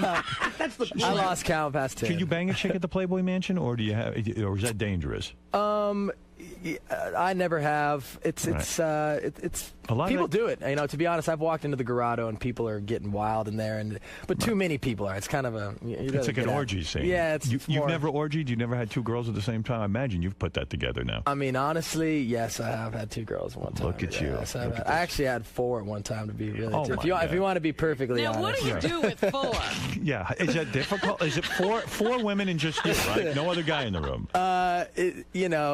It's a lot of work. I'll say that. You got to make sure that they're into each other. A lot of it is them hooking up with each other. Would the winner of Bromance get one of the 4? Were these girls Playboy Playmate types? Were they that good looking? That type? They were very pretty. Where do you meet 4 girls where you can bang all 4 in one night? To be honest, I didn't bang all 4, but I was with a girl that liked girls. Right. So she. What type of girl? Is it a famous girl? No, not a famous just girl. A nice girl. Yeah, beautiful girl, and she liked girls, and so she was a beautiful girl. So she was girls that flocked to her. Right. So that would happen, and she would kind of take advantage, and she'd take them. Were you at a club that night and met 3 women who all wanted to come into your room and hang with you guys? They liked her. To be honest, they were after her, and I just got to be there. So when you go there, in the right place at the right time. Let's say.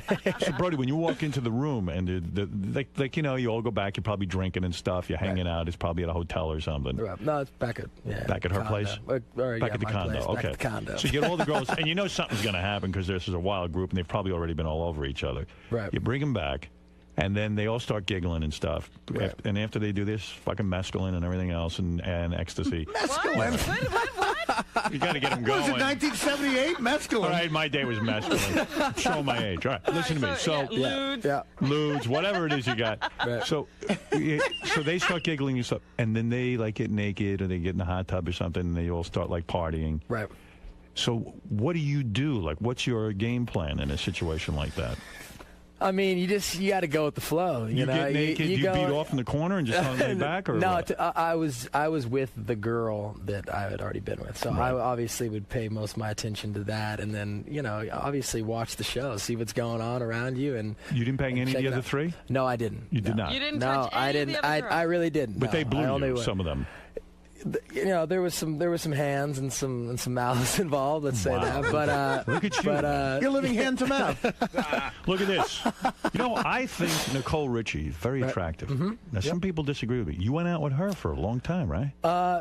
We did. I've known her since I was a little kid. So same I would like kind to of bang thing her. You would go over her house, see Lionel Richie and these type of people. Yeah, we family friends. And she actually lived in the same building as me in Hollywood. So she was right upstairs.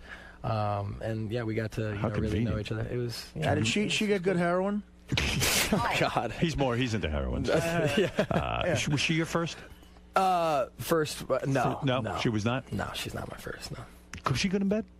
Yeah, she was. Wow. She seems nuts. Yeah. No, she was. I would like to do her. Hey man, would I enjoy that? She's married. married, You'd enjoy it. She's married Did now. you go got to the wedding? kid. I didn't. No. You did not. No, I didn't. Why? Because you're an ex-boyfriend.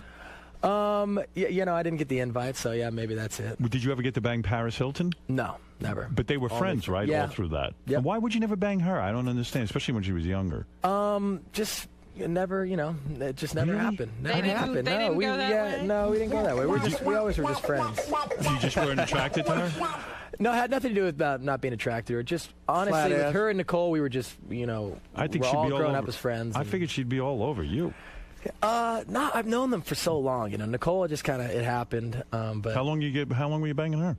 Like a year? I mean, she's got a kid, and Joel. I like Absolutely she Joel, has a but we were hanging out for about, let's say, 6 months. Something like Nice. that, 4 or 5 Is it a pain in the ass to get rid of a broad like that? I mean, how do you break up after you've been friends your whole life with her? You just go your separate ways. You don't really think about how you're going to do it or strategize how you're going to do it. It just Especially a sorta chick with a happens. black father. It's hard to get rid of him. I tried. It's tough. Oh, my- Right, You've Robin? been in Tell that him. situation? You know what I do? I just do something freaky, and they want it like I'm going to eat your ass, and I'm out of here. I know. If I'm hanging out with a girl for 6 months, if I'm dating a girl for 6 months, I know exactly how to get rid of them. I try to kiss them. I just go, I'm going to eat your ass like a lollipop. And then I'm out of here. yeah, Can I have a kiss? What? You're so gross. I don't know how big a fan of the show you are, how often you get to hear our show, but JD he hates you. Yeah, but A lot of guys must hate you because of bromance and It's all everything. good. Yeah, but come on. He's obviously a nice guy. Yeah, but JD would have been a perfect contestant on Bromance. No, he wouldn't.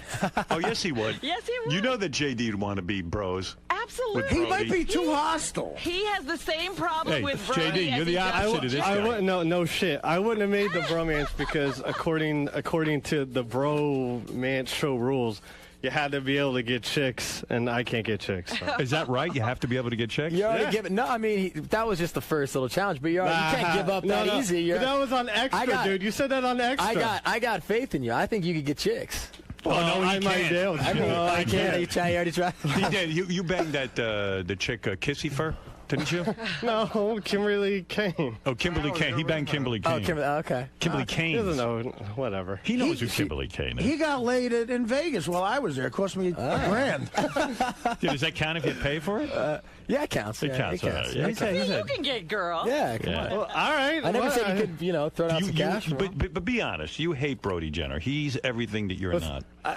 I don't know him, but from what I see on the TV and whatever, I hate his guts. I think he's the biggest douchebag ever. Why do you think he's a douchebag? Be honest. I mean, Brody can handle it. He's got the douchebag. It's all good. I think Brody will forget this soon. Yeah, like he's gonna care. But Why is he a douchebag? I think you're Bring it jealous. on. I think he seems like a nice kid. He does. Yeah, he's nice. So he's gonna be a douchebag here. But Yeah, well, douchebags are douchebags everywhere. Yeah, they can't turn it off. What does he do? His whole life is just flaunted in front of every like sort of media, like TMZ and the TV or whatever. But that's not necessarily. That's not up to me. I don't go home and call the TMZ cameras and say, "Hey, come, come." Yeah, sure. And the Hills isn't real or fake or whatever. Well, he's trying to make a living. Your job is to tape his life. Real or fake. You tape his life? While, I mean, really, Artie's right. Your job is to tape his he life. lives his life, and your job is to tape his life. I'm so glad I came here so everyone could laugh at me. And our job is to talk about his life. What is the douchiest thing you He's saw the only him one do? living a life Be in the honest. room. Maybe Brody. I'm needs to look curious. at Paul.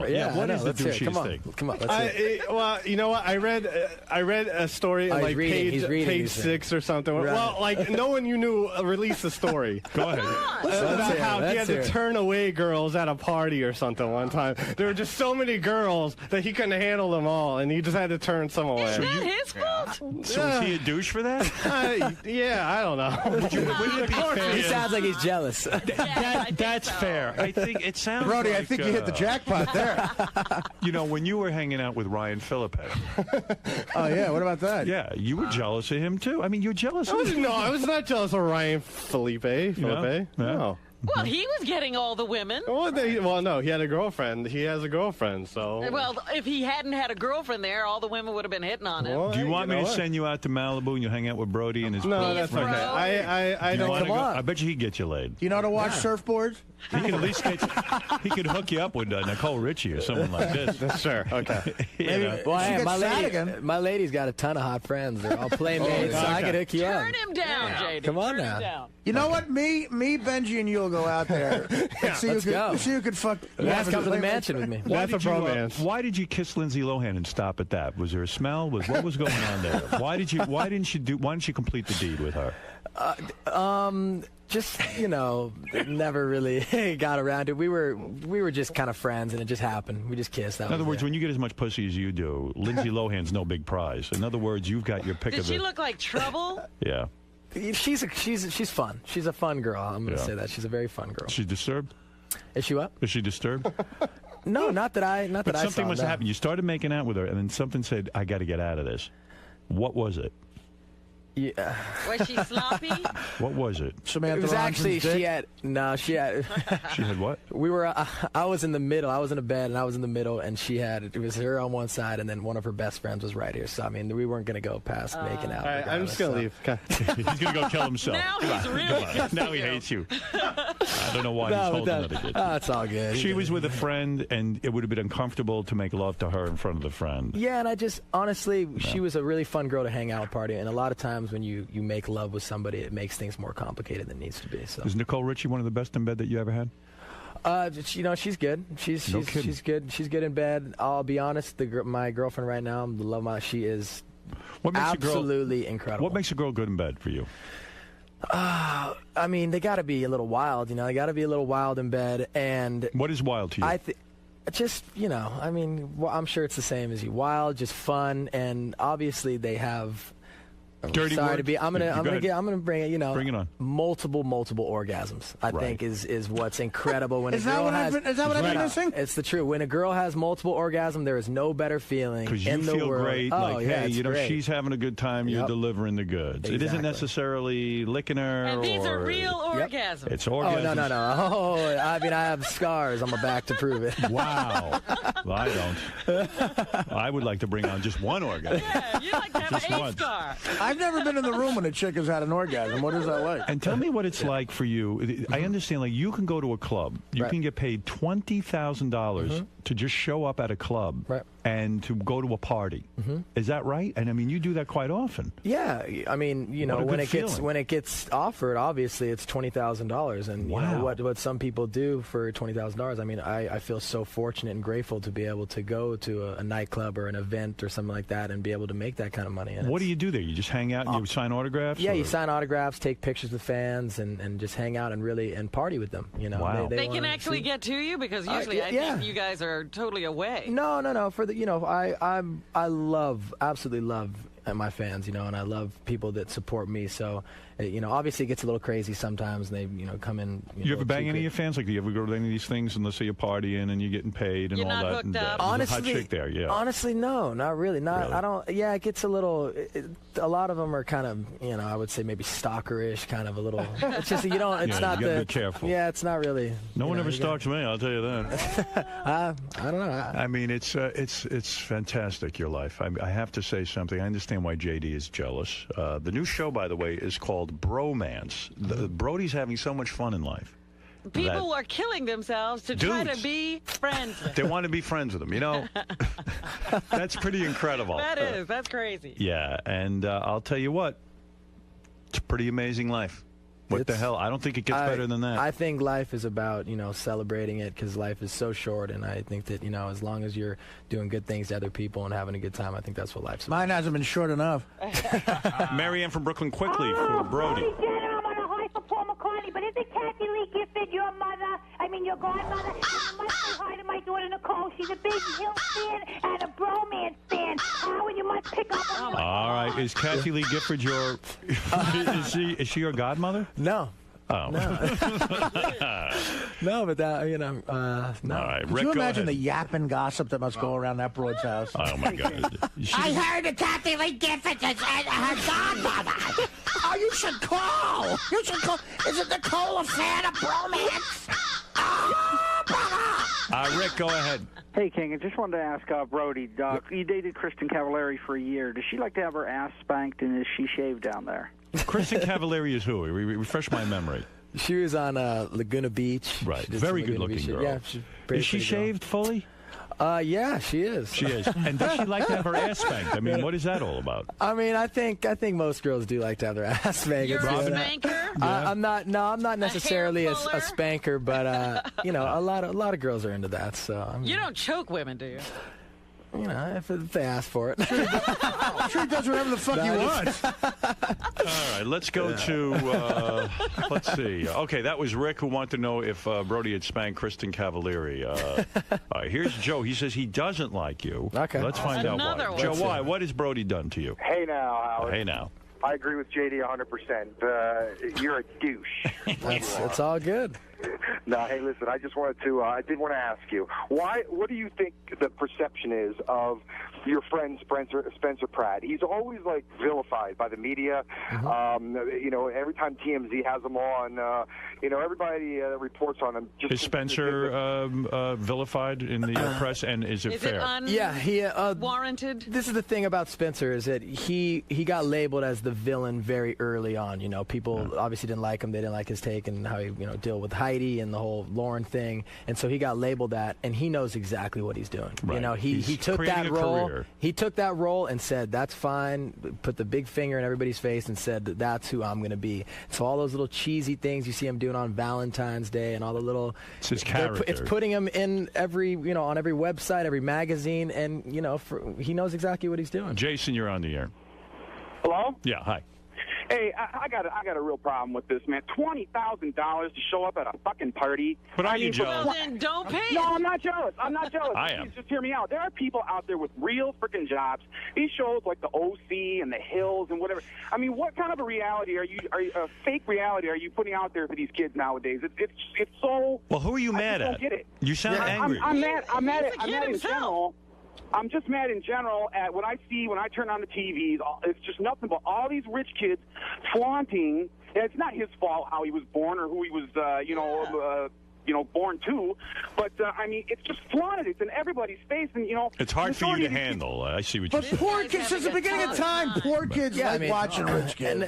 And that's one thing that I wanted to do in the very beginning, was separate myself from my parents, and I got a ton By of the way, shit. are you growing a up. rich kid in the sense that, like, okay, yeah, sure, Foster was your stepfather, but he's no longer your stepfather. Not at all. And that's, your mom probably doesn't have a lot of money. I pay all my own bills, and that's But one his thing. mom has a lot of money. Does she? From who? She's not poor, Right. She by no means does she have She a doesn't ton of support money. you. She no, does not support you. not in the. And you know what? That's one thing I did growing up, was wanting to separate myself from my parents, which was, I actually got David a paycheck. I got David paid for the Princess of Malibu, and there was no better feeling for me than to create something and do something that was sold to Fox. What was for your first $3 million. My first car that I ever bought was an Escalade. But then I bought myself, you know. That And you bought obviously yourself. All right. I was raised with privilege, and they bought me things growing up. But the one thing I want to do is separate myself from that, because I did get a lot of grief for being the rich So kid. you didn't get a car until you bought it yourself? Oh no! They bought me a car when I was 16. But but then I bought my first car ever was a What did they buy F250. you? They bought me an F250 pickup truck. All right. All right, Dan, go ahead. You're on the air in Philly. I just want to say this dude's he's a fucking butthole. I thought I wouldn't get through if I said I hated his ass. I thought you would That's get why through no matter. I met him. You met him? No, I had to say that to the screener. I thought I wouldn't get through. Oh, okay. All right. Well, listen. Thank you, He's Dan. a fucking smacked ass in his bro shit. It's a fucking gay shit, man. See, that's fucking idiot. What the fuck is wrong with you with the bro? That right there, though. You know how Artie feels about the bro thing. But see, that right there, and that's the thing with A lot bromance. of People guys like are that. uptight about bromance. And